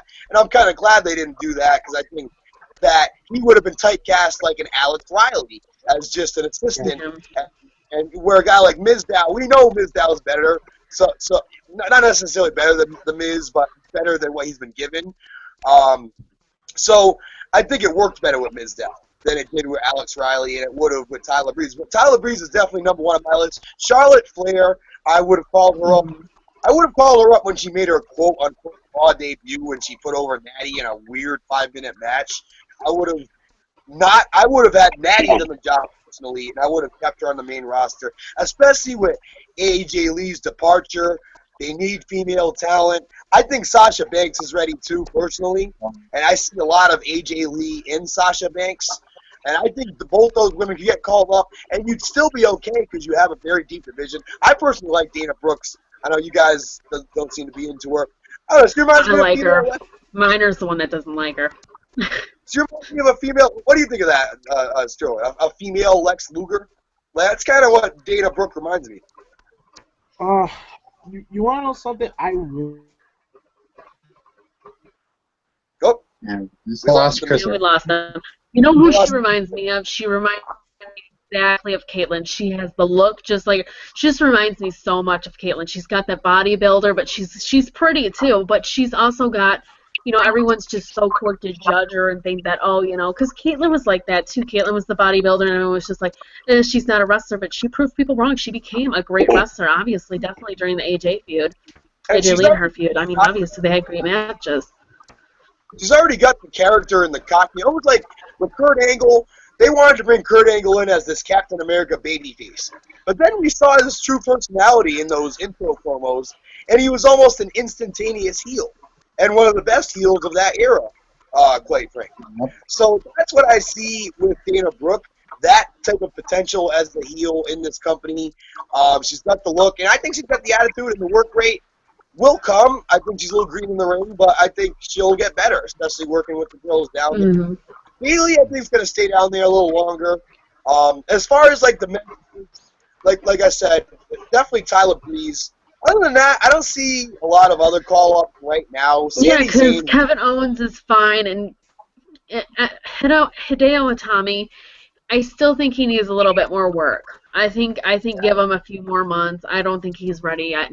And I know everyone's gonna be like, oh, why would you say that? Well, obviously language, obviously he still might be a little bit too. He's still got to get used to that because like I said, he came from a very stiff in ring performer Yep. to obviously the WWE's in ring. So obviously that's a huge gap. So he's obviously got to get very used to that. So there's no injuries.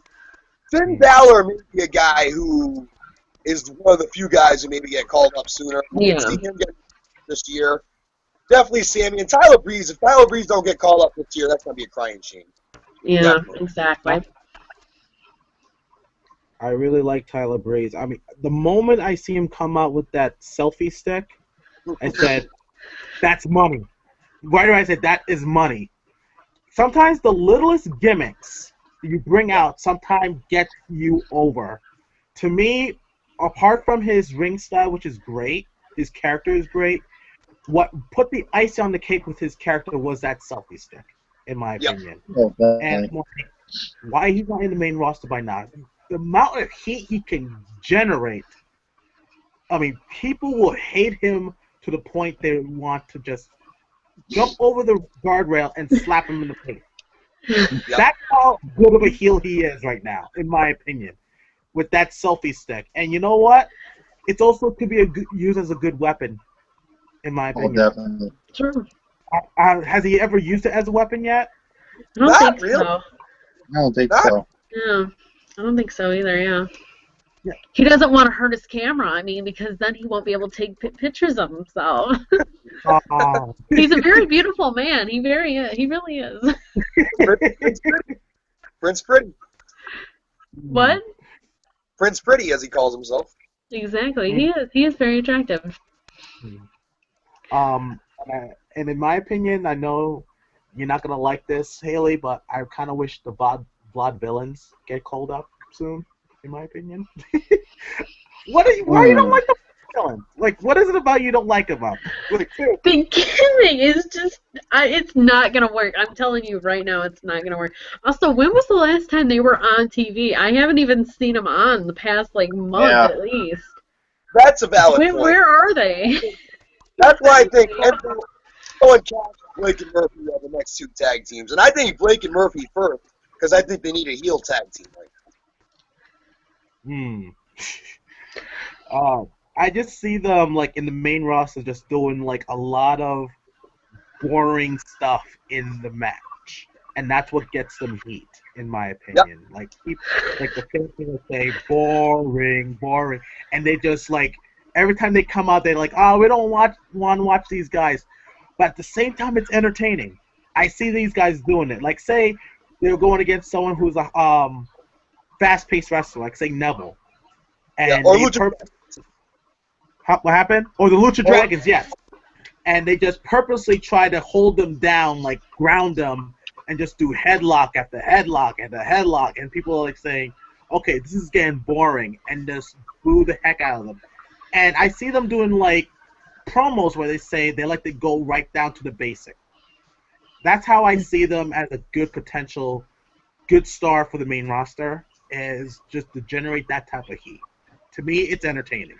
You know what I mean? Kind of like they're like anti new school type of wrestling, and they want to stick to the old school type of wrestling. Yeah, and to add to your point, Sterling, as they say, when something is so old, sometimes it's new again. And I feel like the Vaudevillains could channel that, be this like old school. It's funny, I was talking to Ahmed Jordan, who actually will be working coming up in a few weeks on our ICW show, and he wants to work like an old school gimmick, like the savior of old school or something. And that's what it reminds me of what you're saying.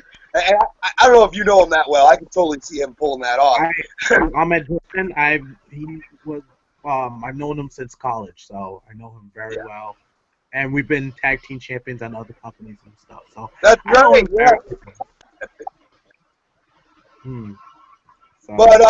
But yeah, getting off the local indies for a second.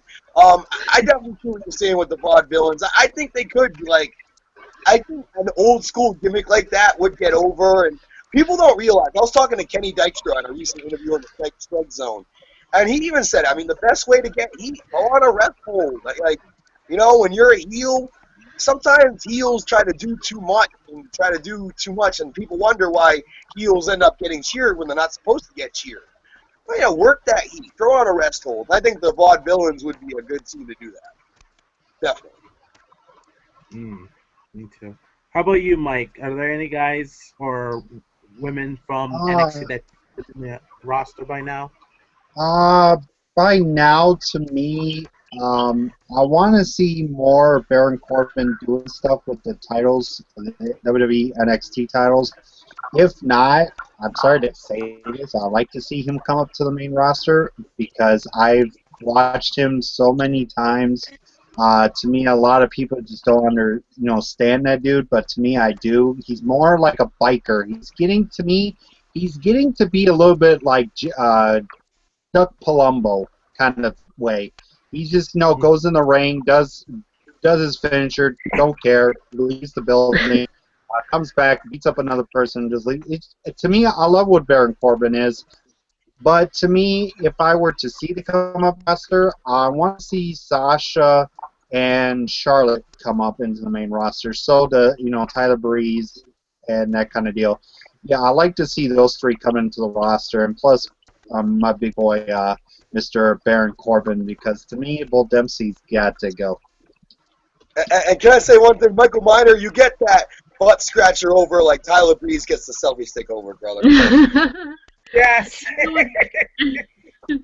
And you know what's funny about Corbin too? Miner was telling me, I guess, that he's actually just trained, like the developmental just trained him. He's not even an indie star or anything. So I think it's interesting. I think he's actually really good he's like Alexa Bliss. Alexa Bliss has really gotten great too with just her developmental training. She's really showed great work for just being like that. I mean, it's crazy. He's actually a former NFL player, which is interesting.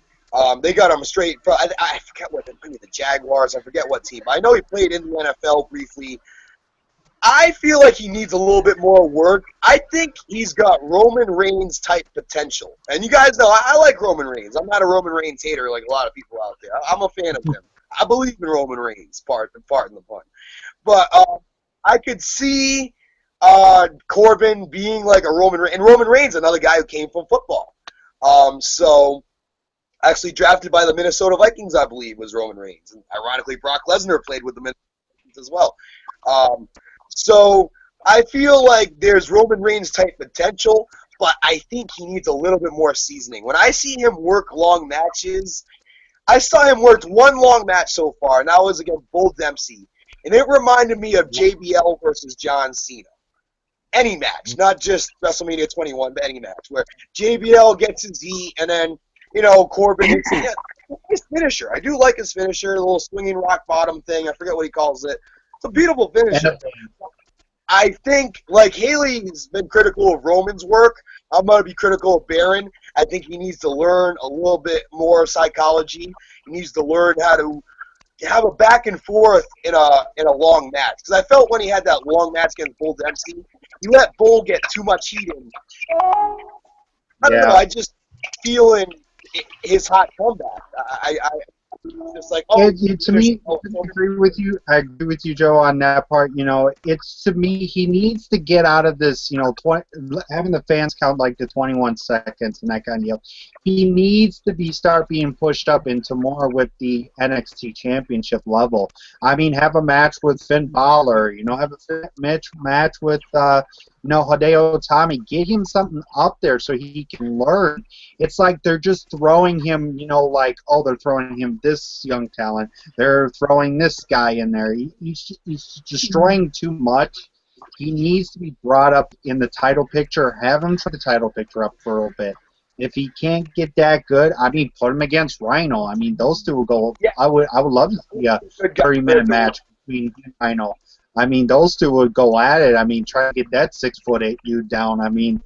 To me, Baron Corbin needs to be pushed up more. It's like he's just, being thrown kids. That's mostly it. Like ragdolls, just put it on the move and that's it. It's like, really? You need to be put, in a title picture kind of way. Just have him, have him get in the title picture a little bit. If he doesn't get that much good, then, give him some squash matches. Like when I do my NXT reviews, I always like, it's a squash match. He needs to be put with the NXT main roster, or not main roster, but the actual NXT title picture roster with, with Baron Corbin, or with, with Rhino, with Sami Zayn, with something like that, so he could be working more of his craft, and then just sitting there, or like we know William Regal, we're gonna throw you this guy, we're gonna throw you that guy. I'm like, really? I've heard it plenty of professional wrestling locker rooms. I'm sure you have as well, Sterling. The only way to get better as a wrestler is to wrestle someone better than you. And I think Corbin's one of those guys, that falls into that category. A program with Rhino would be outstanding for him. Rhino being a 20-year veteran of this business, almost 25-year veteran, I think. Been around a long time. And he still looks great. He still has great matches. Rhino doesn't wrestle like a 45-year-old wrestles. Like, he still brings a lot to the table, but he has that wealth of knowledge and experience. A guy like Sami Zayn as well would benefit Corbin. Well, they're both baby faces, so you probably have to turn Corbin heel. But, I agree. He needs to work more with guys who are better than him. I think Bull Dempsey was that first test. I don't see a lot of money in Bull Dempsey, but you're going to like this. Here's another local comparison. Bull Dempsey kind of reminds me of a guy like Christopher Dozer.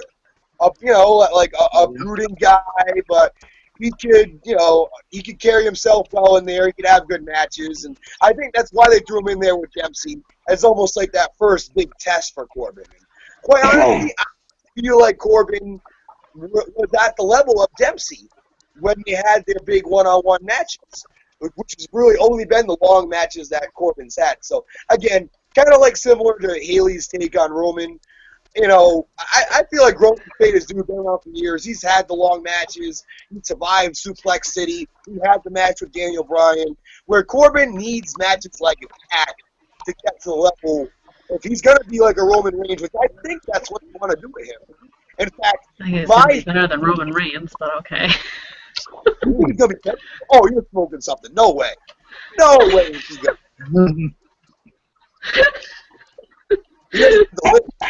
the lineage. No way. Oh, what? Come on. It's a third generation guy. There's no way. No way. Plus, Roman has been a career than Corbin. Corbin isn't really much of a talker either. If anything, he might be a man. Well, that's okay, because you like to diss on John Cena, and I like to stick up for him, too, so that's all right. Paul Heyman, I got nothing against Cena. Paul Heyman... You can stick up for Roman, and I can stick up for Cena, that's fine. Paul Heyman, I think, would be great for a guy like Corbin. Say, if his relationship with Brock ends, I think that would be someone who'd be great for him.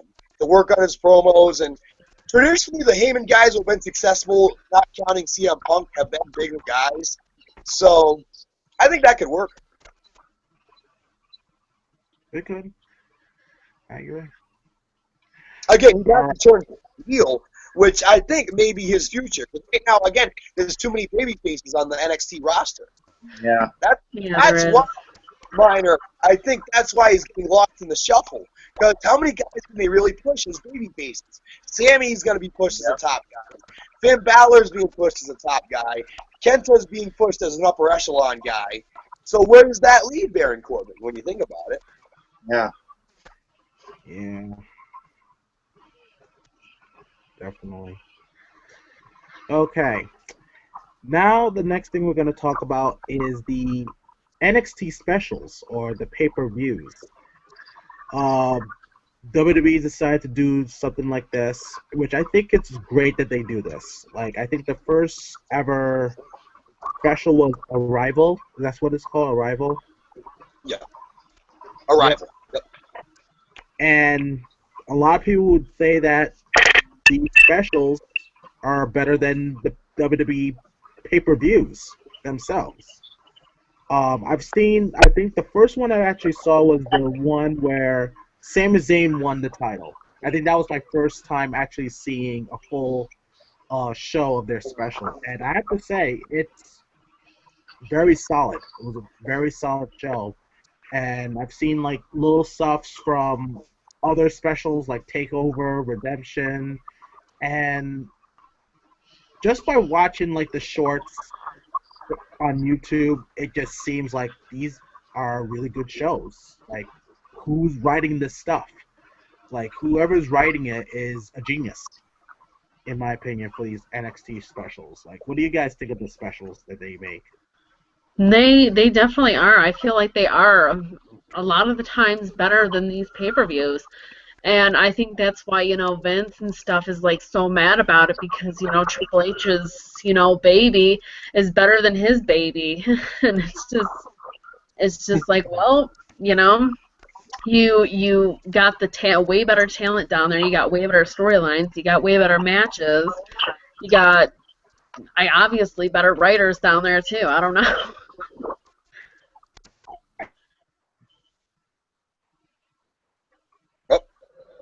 Job down there. I'm always curious of who's part of it. Maybe part of it is Triple H. I don't know, but I mean, they don't seem to disappoint me as much as WWE does sometimes. I feel a big part of it is it's fresh, it's new, it's something different, and all these men and women are putting their heart into it, like it is their WrestleMania. Yeah. Every 2-hour special, and you can't say that about the main roster guys at an Extreme Rules, at a Payback, at a Money in the Bank, at a Hell in a Cell, at these transition pay-per-views. You can't tell me the main roster holds them as high regard as the NXT men and women do with these 2-hour specials. They remind a lot of when WWE used to do the In Your House specials back in the 90s. It's almost the equivalent of In Your House, and they've kind of kept that where everything is NXT TakeOver, but it's TakeOver something, TakeOver Rival, TakeOver a Rival, TakeOver whatever. So I like that, and like I said, every one has been better than the previous one. So the bar is being set higher and higher, and it's really giving these men and women something to look forward to, and they don't rush them. They do them about every 2 or 3 months, which allows the storylines to grow. So they don't jump the shark with storylines, which you always see on Raw and SmackDown, where they're jumping the storylines just to get to the next pay-per-view. NXT doesn't have to do that. They can actually take their time and storytelling. And on a week-to-week basis, you see different guys. So on the 2-hour special, it's like, all right, the best of the best. Because every week you may see a Vaughn Billings, or you may see Blake and Murphy, or you may see Rhino. You know what I mean? Like, so because you see different guys every week, and then it leads up to that 2-hour special. Another comparison I'll make is ECW. I think it's starting to get on the level of where ECW was, not the WWE Sci-Fi Channel ECW, but the actual ECW to where 95, 96, 97, it was a breath of fresh air. And their storylines, they weren't rushed. I mean, Tommy Dreamer Sandman, over a year's worth of stuff. Tommy Dreamer Raven, over a year's worth of stuff. Over 2 or 3 years worth of stuff. So they really took their time in telling the stories, where WWE never does that anymore, with the exception of maybe Sting Trips, maybe Rock from a couple of years ago with the year build. But for the most part, they always jump the shark with these storylines. NXT doesn't do that, so where you actually have a legit payoff, to where Owens and Zayn was like, all right, I want to see this. 2 months ago, Owens is Sammy's best friend, took the spotlight from Sammy, ruined his night, ruined his moment. And it adds that intrigue to it, that ability to actually sell the show and sell the storylines. Well, I really think WWE, it wouldn't hurt them to trim a pay-per-view or two every once in a while. Where I think me and you were in agreement, Dreamer, to when they bumped the Elimination Chamber and changed it to Fastlane or whatever. They should have just not even had a pay-per-view, because it would have added more build between Rumble and WrestleMania. And exactly. Is there really a need to have pay-per-views or specials like, even an Extreme Rules or a Payback? Like, what are really the cachet? People don't care about these shows. They know they're glorified throwaway shows. And the NXT talent does not treat these 2-hour specials like it. Every 2-hour special is the next opportunity for them to knock out the park, for people to talk about NXT, for it to trend on Twitter, everything else. And even down to the comments. Even the commentary is so fresh. But actually, and I will say Graves has done a great job. Notice they've removed Albert from the commentary booth. I know he's now their head trainer with the Bill DeMott situation. But so he's going to focus more on that. But I think Rich Brennan and Graves have done a great job. Rich Brennan, actually a local guy, dreamer, went to Rhode Island College, my alma mater. Is a Rhode Island guy. So I respect him. And Graves, I feel like Graves could be the next Jesse Ventura in this company. I really feel that strongly for him as a talk piece. And it's a shame. I know Haley talked about Graves earlier, and how it's a shame that concussions caught up with him. But I have to give the WWE a lot of credit in seeing that the guy could talk, giving him an opportunity to still make money, what he loves to do with professional wrestling, almost how Ring of Honor did with Nigel McGuinness. And I really think it's been great for Corey Graves. And what he does, guys, I don't know if you agree with me, he actually brings like a modern kind of sense to it, to where he's wrestled the NXT guys, you identify with him. And it's not like having Booker T, who wrestled 10, 20 years ago, or even JBL or Jerry Lawler, who I feel like these guys, no disrespect to any of them, they have a disconnect with the current product. I could say that with Booker T to an extent, with Jerry King Lawler, absolutely, with JBL to an extent, and I don't see that with Corey Graves. In fact, in the upcoming ESPN 60 special, which I've seen previews for, which is kind of like a behind the scenes of WWE and NXT, Corey Graves was featured heavily on this. So, they're putting him more and more in the pre-shows. He was the main guy in the WrestleMania pre-show, along with Renee Young, who I also feel like has a very strong future. I think they're the two brightest stars for young commentators, personally. Very. Yeah, I've heard of Corey Graves stuff on commentary, and they're pretty damn good in my opinion. Mm-hmm. And I'm kind of glad that WWE did find something else for him to do rather than just he can't wrestle anymore, let's just throw him out and stuff. I'm glad that WWE does try to find other I would have things. been pissed. And one of them was Corey Graves, in my opinion. And like you said, Joe, I've always been a fan of the type of commentary where they do have, like, say, a former wrestler on commentary, because they know what it's like to be in the ring. For Corey Graves, who better to know about NXT than him? He's actually wrestled in NXT. You know what I mean? Yeah. And it is a shame, like, with the current commentators for WWE, they're like JBL and Jerry Lawler and even Booker T kind of are out of touch with the current product right now, the current wrestlers, because we've never seen Booker T wrestle guys like Dean Ambrose or Seth Rollins, so we can't really say like he knows from experience what it's like to be in the ring with someone like him. For someone like Cody Rhodes, definitely. For someone like, say, even John Cena, definitely. But right now, WWE is trying to push new talent, and in my opinion, you need to have someone that actually understands the new talent more than even the head trainers. Have a head trainer from NXT to come in and be the commentator, like Albert right now. Yep. You know what I mean? Albert could be a guy that could be, bring him into Raw or SmackDown, doing analyzing on some of the new talent. And he's been in the company for years before he left to Japan and came back as Tensai. He knows a lot about the Attitude Era. He knows a lot about the Ruthless Aggression Era. So he knows a good amount of people there. But now that he's a head trainer, who better know about the new talent than him? That's true, and I actually think he did a pretty good job as the third man with Corey Graves and Brennan and their kind of rotation of people. It's interesting. Tom Phillips, seems to be on the downswing. He pissed someone off in the back, I guess. I don't know, but I feel Corey Graves and Renee Young, too, who does such a great job in the interview role.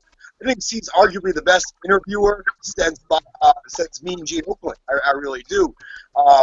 And I feel she could be great as a commentator. She's already shown it on NXT shows in the past. And I think I would put her on SmackDown. I would take Cole off of SmackDown because I think Cole's overexposed as it is. I would put her as the lead, play-by-play girl, if you will, on SmackDown, and maybe keep Saxton and maybe Jerry on SmackDown, and keep Raw as is for now, but maybe have a Corey Graves or a Tensai come in, almost like they used to have Larry Zbyszko come in on the WCW broadcast, like a different guy, and Zbyszko kind of knew different, or even Mike Tenay for the Luchadors. You know, maybe they could do that to where, oh, Corey Graves is going to join us. They have an NXT showcase match and throw Corey on there or throw Tensai on there. Yeah. But to get back to the NXT specials, in my opinion, they should have it the way they're doing it right now. Have it every once in a while, because there was talks about it doing it monthly, and when they decided like we're not gonna do it monthly, we're gonna do it like maybe quarterly or something. I actually was in favor of that because, like you said, Joe, it gives these guys time to, you know, nurture these storylines and get a bigger payoff at these big shows. It's kind of like how I felt about how WWE does their pay-per-views now. I kind of wish there were less pay-per-views, because back in the day we had the big four, and of course you had some specials like not superstars, Saturday Night Main Event and In Your House. But now, and I blame the Monday Night Wars for this, because WCW started doing more pay-per-views, and then WWE started to follow suit. And Bischoff started doing WWE followed suit, and then Bischoff did 12, and since then it's been 12 ever since that. Yeah. And I think that's what kind of like makes these pay-per-views lackluster. Whereas with the NXT specials, they do feel special because it's not every month. It's every once in a while we get a 2-hour special, a 3-hour special. And I wish WWE can actually use this as a hint. Like, maybe we should go back to our old format. But, you know, Vince, more is everything, and he doesn't know the concept of wrestling. True that. That's how I feel about Vince McMahon sometimes. Like, he oversaturates stuff too much. Like, it may be good for a while, but then Exactly. You know. So I'm just glad that they decided not to make these NXT specials monthly. What do you think, Minor? I think so too. I mean, it's good for them not to make this monthly kind of deal. You know, do it every once in a while. Maybe do it next month or 2 months after that. You know, I love what they're doing with the NXT specials. I mean, I was like, you know, you're sitting there. I know a lot of people be like, oh, hey, when's their next special? When's their next special? Is it going to be this month? When is it going to be? You know, to me, I like them doing it, you know, here and there and that kind of deal, just to build up the storylines and the packages, so then you know, okay, well, this match is going to be good. This one's going to be good, you know, such and such forth. So, yeah, I like what NXT is doing with the not doing it monthly. How about you, Haley? I definitely agree. I don't see the point of doing it every single month.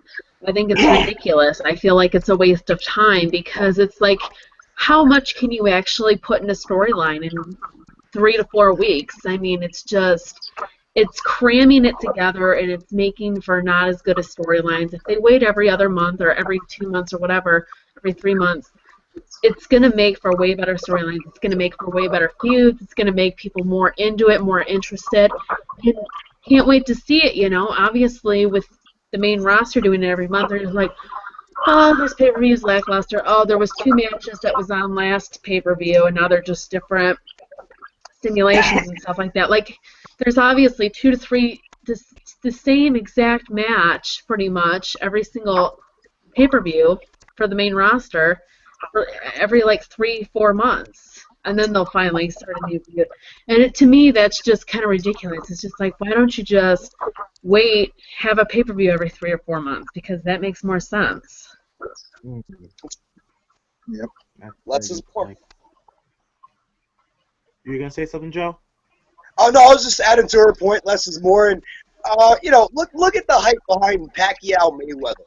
There's a reason that arguably could be one of the biggest flop fights. And I know I was talking about boxing, but just the anticipation factor. People have been anticipating that fight for 7+ years. I don't even think it's going to live up to the hype, the $100, you know, purchase, because both guys aren't in their prime anymore, so I don't think it's going to be a good fight. But I bring that up just to cite an example because anticipation is the biggest thing. There's a reason why football is good. You get one game a week if you follow one team for football. You get one Super Bowl a year. You know what I mean? So that anticipation factor, it leads people like drug addicts, eat my football fix, where's the draft? Blah, blah, blah. And I feel like it's the same thing in wrestling where you need that anticipation factor.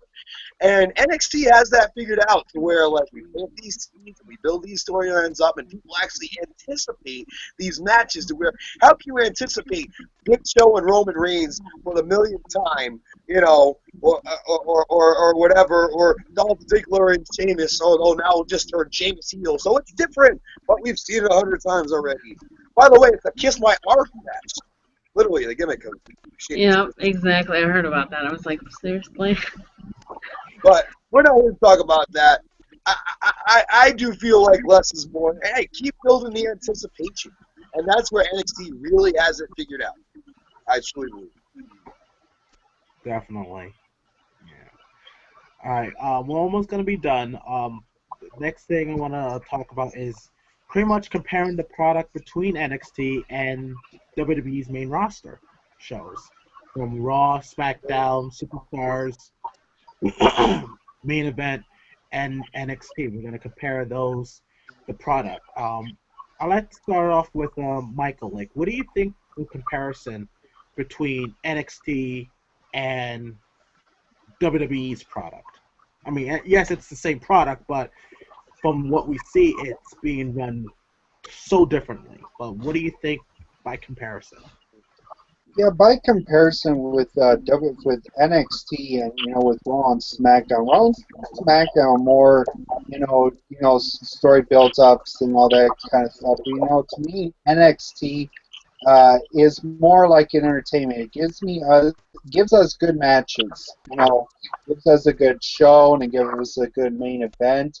I mean, look at some of the main events they've had. They had women main events. They've had the women's championship in the main event for a while because they're working up with the NXT title matches. To me, with the main roster, I somewhat been getting more with NXT. As you know, I've been cutting Raw and SmackDown off my channel for a while. But I'm starting to more like NXT. Because they're gonna give you guys a good match coming up. They're gonna give you this guy. They're gonna have a few blah matches, but they're about towards the end of the show. They're gonna give you some good matches. Granted, there's four to five matches, but you know what? That's what you have to put in 1 hour. To me, I love what NXT is doing. How about you, Haley?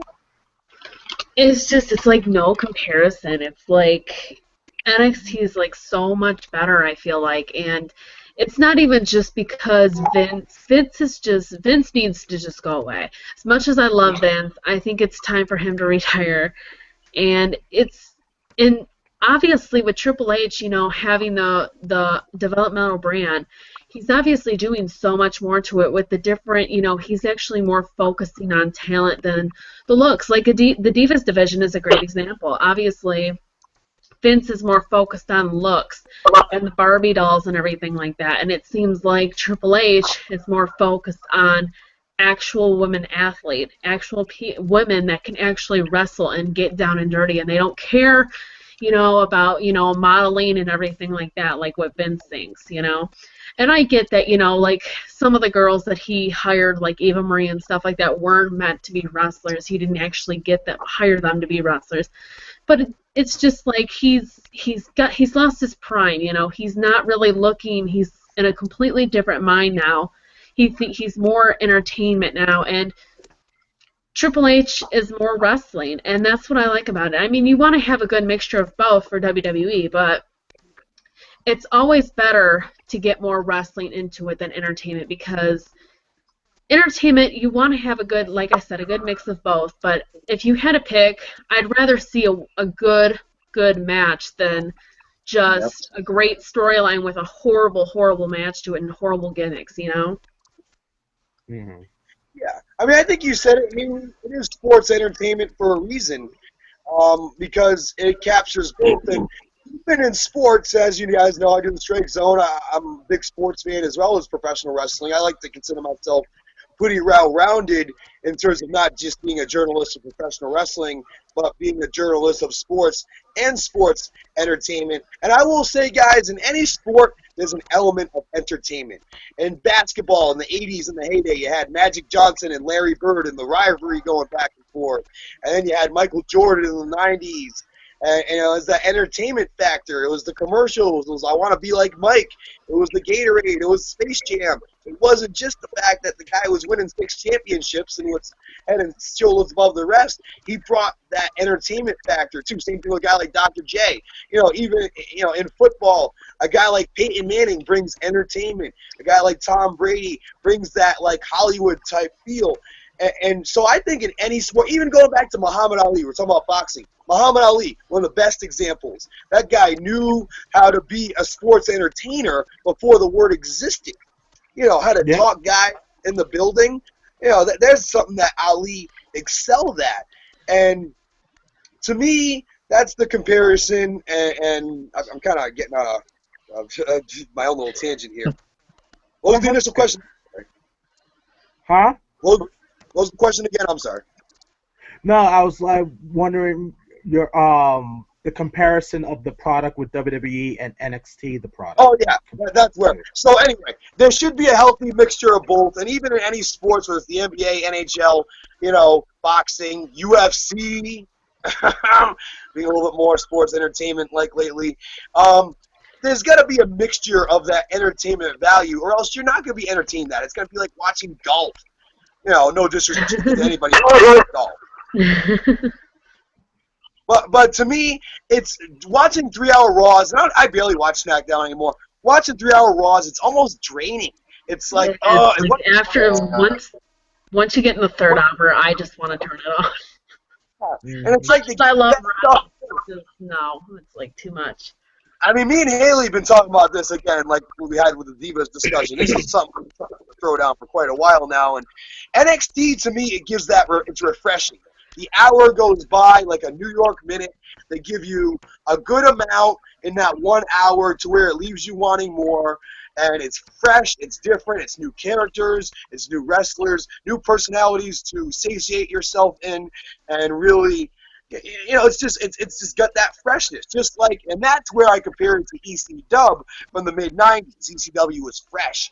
It was different. That's why I see the comparisons.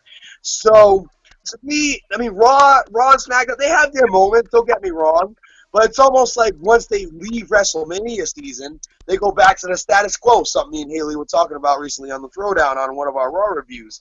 And that's where NXT can't afford to go back to the status quo, because they're fighting. They're growing. They're trying to make more. Let's face it, they're not making a lot of money. I don't know about you guys, but I saw the contract Kevin Owens signed for. It made me scratch my head like, no wonder why the Young Bucks didn't sign. Like, but it's what you want out of it. Vince always says he gives guys opportunities. And that's what NXT is, an opportunity, and people are making the most of it, from Owens to Zayn to every female to everybody on that roster. There's not one, even a Baron Corbin we talked about at length. There's not one person that can say in that roster that's not taking the opportunity of NXT seriously. Maybe besides CJ Parker, who recently released. And I don't blame him for his negative feelings. But to me, it's that freshness, it's that new guys getting opportunities, it's the competition, it's everything. It's the commentary. I'm big on that too. It's everything. It's the Divas matches to where Raw is just so blah, so predictable, so I love it. I'll continue to watch it. I'm not one of those people that like Triple H said in the infamous promo, "Oh, me and my friend Mark are gonna stop watching." I'm hooked. They got me. I'm a masochist for it. I'm gonna watch regardless, especially Raw. SmackDown, if they move it back to Tuesdays, that'd be nice, because I can't have a radio show on Thursdays now. But if they move it back to Tuesdays, maybe as live, and they talk about it's going back to, not back, but it's going to USA Network, starting in 2016, so maybe SmackDown will be, maybe there'll be a renewed push for SmackDown. Maybe they'll make it live. But to me, I don't know, it's just refreshing. That's the word that comes to mind, guys. NXT is refreshing. It leaves you wanting more. It doesn't leave you exhausted as a wrestling fan. Where Raw, and even the pay-per-views would sometimes seem like extended episodes of Raw. They leave you almost like oh. And it's like, you'll have your moments like, yay, Mizdow, yay, Wyatt, yay, Ziggler. But at the end of the day, it almost leaves you like, oh, I can feel like I ran a marathon. Like, what? So that's, to me, long story short, it's refreshing. And that Raw is in no way, shape, or form refreshing right now. No way. In my opinion, I feel that NXT has a lot of variety. Yes. And it's given every division a chance to shine. Like the singles division is shining, the women's division is shining, the tag team division is shining, and I think that's what people are missing out is we get to see variety. Like back in the days, we saw variety. We didn't just see one set of a product just blooming. Like in WWE, you mostly see a lot of singles. Majority has to do with the WWE Championship, which I don't mind it being the focus, but also give some people are fans of the Intercontinental Championship. Some people are fan of the United States Championship. Some people are fan of tag team division. Some people are fan of the Divas division. Like I feel the WWE doesn't really give that much of variety. In my opinion, too much wrestling in 1 week. In my opinion. Yeah. I think that's one of the biggest problems because you see the main roster every single week, which I don't mind them seeing once or twice a week, but you see them 4 times a week. Yep. And I think that's why people get a little bored. Like, we see these every single time throughout the week. Whereas NXT, you see them once a week. And especially, not to cut you off, Sterling, but especially guys like Big Show, Kane, Mark Henry. If I have that, pardon the interruption, I just want to throw that in there. Yeah, that's no problem, man. But yeah, I think that in terms of like less is more, NXT follows that to the letter. Whereas WWE with Raw and SmackDown, and even main event and superstars and pay-per-views every month, I think that's where people get a little bored because it's oversaturating it. We see it every time. Too much of it. I mean, back in the days when we used to watch wrestling on the weekends, it was always special. Yes, it was 30 minutes of wrestling. Yep. So it was still special. Even when Raw was just only 1 hour, it was special. When it got to 2 hours because of the Monday Night Wars, it was still special. But now with the 3 hours, it's like we're watching the pay-per-view on Mondays. Let's face it, Sterling. And when Raw moved to 9 to 11, that 2 hours went by very quickly. You got a lot of entertainment. You got showcased the Divas, showcased the tag team division. It wasn't just the Steve Austin rock show. People like to remember it that way, but it wasn't. It was quality top. It was the Big Boss Man eating Al Snow's Chihuahua. It was all, that was a random one, but it was all these things, and it gave you that. And hey, at least I didn't shows that. It was all these different things, and now it's just 3 hours. In WCW, everybody said, I've seen so many shoot interviews with guys like Booker T, and so many guys who were there, Ric Flair. Moving to 3 hours to 8 to 11 killed Nitro. And then they added 2 more hours with Thunder, and it just was oversaturation. And the writing staff couldn't keep up with it, and not to mention the defunct, system that WCW was, and that's another video for another day. Won't go too much into that. But if you look at just the mistakes that WCW made, WWE sometimes, are they making the same mistakes? As much as they like to shit on those 3 letters and pretend like WWE is the superior product, and no matter what you remember in history, WWE must be remembered as the superior product. You must have Triple H beat Sting. You must have every WCW guy, kind of go under at first, which pissed me off as a WCW fan. But, again, another video for another day. But you'd think they would learn from the mistakes of WCW, and it's almost like they're doomed to repeat them. And they have all of the footage on their WWE Network, on their library. why don't they say, instead of making a million documentaries on the Monday Night Wars, which are kind of revisionist history as it is, why don't you actually sit back and watch and kind of compare and contrast? Like, what did we do good? What did we do wrong? What are we doing wrong now? And maybe not copycat the 90s, but, get in that mindset of, like, what can we do different? And I just feel like that's where there's a void right now on the main roster, is that there's nothing different. It's the same old same. Yeah, it's a shame, man. It's a real shame that WWE is, in my opinion, like you said, it's pretty much doing the same mistakes as WCW right now. And to me, it's like, what's the point of having so much wrestling? Because it's one thing if there's competition, but there's no one really competing against the WWE except itself. With NXT, in a way, NXT is competing with the main roster, if you think about it.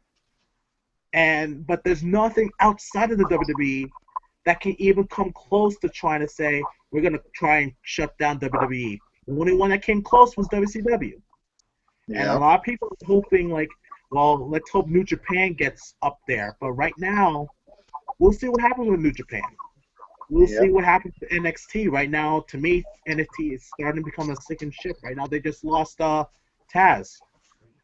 Yeah, I heard about that. I haven't read up on Taz's departure. I thought he re-signed. I was very surprised at that. Yeah, but, right now, there's nothing out there that can actually become good competition for the WWE at the moment. TNA in 2009 was starting to get there. That was actually their most profitable year, I've heard from Mick Foley and other guys who were there at that point. Once they brought in Hogan, they tried to copycat what they knew as successful instead of letting TNA continue to do its own thing. And that was the end, and TNA has never recovered. And now TNA, there's rumors they're 2 months behind on paying their wrestlers. And definitely NXT, I think, has been, ironically enough, almost one of the final nails in the coffin of TNA. Because it's like, TNA used to be known for bringing all the good indie guys, whether it was Samoa Joe or, AJ Styles, Austin Aries, whatever the case may be, where now they're all going to NXT. Whether it's Finn Balor, whether it's Hideo Itami, all these guys, Seth Rollins, Kevin Steen, Sami Zayn. So, TNA, who have they really brought in? They have a few British wrestlers that are okay, Rockstar Spud, but there's really no growth. They're on Final Destination America, as the Don Tony and Kevin Castle podcast like to call it, and it's so true, because it's like, even though they promote them heavily, if a tree falls in the woods and no one hears it, does the tree actually fall? That's kind of my thoughts on TNA right now. And Ring of Honor, even though they're owned by a television company, they just seem content to be glorified developmental for WWE. And I'm hearing rumors that the Bros may go to NXT and WWE, that Adam Cole may be next. So, Japan would have the best shot of anybody. Success of the Bullet Club, it doesn't hurt anyone. You see Bullet Club shirts on NXT, on WWE. I almost think, here's a novel idea. You've seen Ring of Honor co-promote with New Japan. You've even seen TNA to an extent co-promote with New Japan. WWE has, in the past, promoted with New Japan, and they're the one indie company that they'll kind of recognize and put over, with like Hideo Itami and Balor and other guys who came there. So, you have Balor, who was the founder of the Bullet Club. You could do a Bullet Club invasion angle, and that would keep the Bullet Club hot, because how much more could the Bullet Club do before they get stale? Let's think about that. Before they get to NWO 2000 levels, and it's just like, all right, enough is enough of this. So, I'm thinking that for New Japan, as they say, if you can't beat them, join them. And, New Japan's partnered with Ring of Honor, and they put on great shows. I know Mike Bennett and Matt Taven are the IWGP Tag Team Champions right now. That's fantastic. AJ Styles, I believe, is the heavyweight champion again, which, again, he competes in the Ring of Honor as well. That's fantastic. But if you really want to put it on that level, WWE's the only, they're the brand. They're Disney. They're Coke. They're that mogul to where I don't think it would hurt New Japan. It's just my own personal wacky idea I've never heard anyone else even talk about this, but yeah, especially with something like the Bullet Club, where you got guys who were in WWE like Gallows, and you got and Balor started the thing.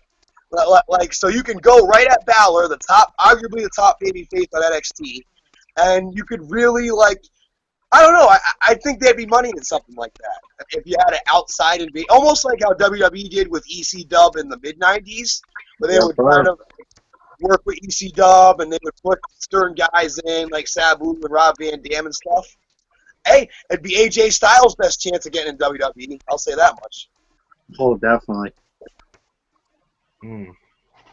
Yeah, I think they should do more interaction with other companies like they did before with WWE so it can get better. But right now, WWE believes in its own universe. You know what I mean? So, and when it comes to its own universe, they don't mind doing competition within their own universe, which I don't think that's a good idea in my opinion. Because let's face facts here, everyone's part of the WWE. You know what I mean? Why do you think the whole East Alliance thing failed? You know what I mean? I mean, I see where they were going with it, but it's like they're all part of the WWE. You know what I mean? So Black stars seem authentic because guys like Goldberg, NWO, Steiner, Flair, Bischoff weren't a part of it, and all those names I just mentioned all came in with the exception of Sting, who took till this past year to come in. So if you would have had maybe 2 or 3 more guys besides just Booker and DDP, and then what was your next biggest star? Sean O'Hare, Mark Jindrak. Yeah. It was a big drop off. They had already picked the bones to where you had the Jerichos and Benoits. So there just wasn't a lot of good talent coming over. It was mainly developmental talent besides Booker and Peach from the WCW part. ECW was a little bit more authentic because they had most of the guys in there, but from the WCW part, it just was, you couldn't take it seriously as WCW brand because any true WCW fan, even like suspension of disbelief that WWE owned it, any WCW fan could see through the lack of authenticity, if you will. Exactly. Okay, so we're going to wrap this up pretty soon. This is the last thing we're going to talk about before we wrap it up.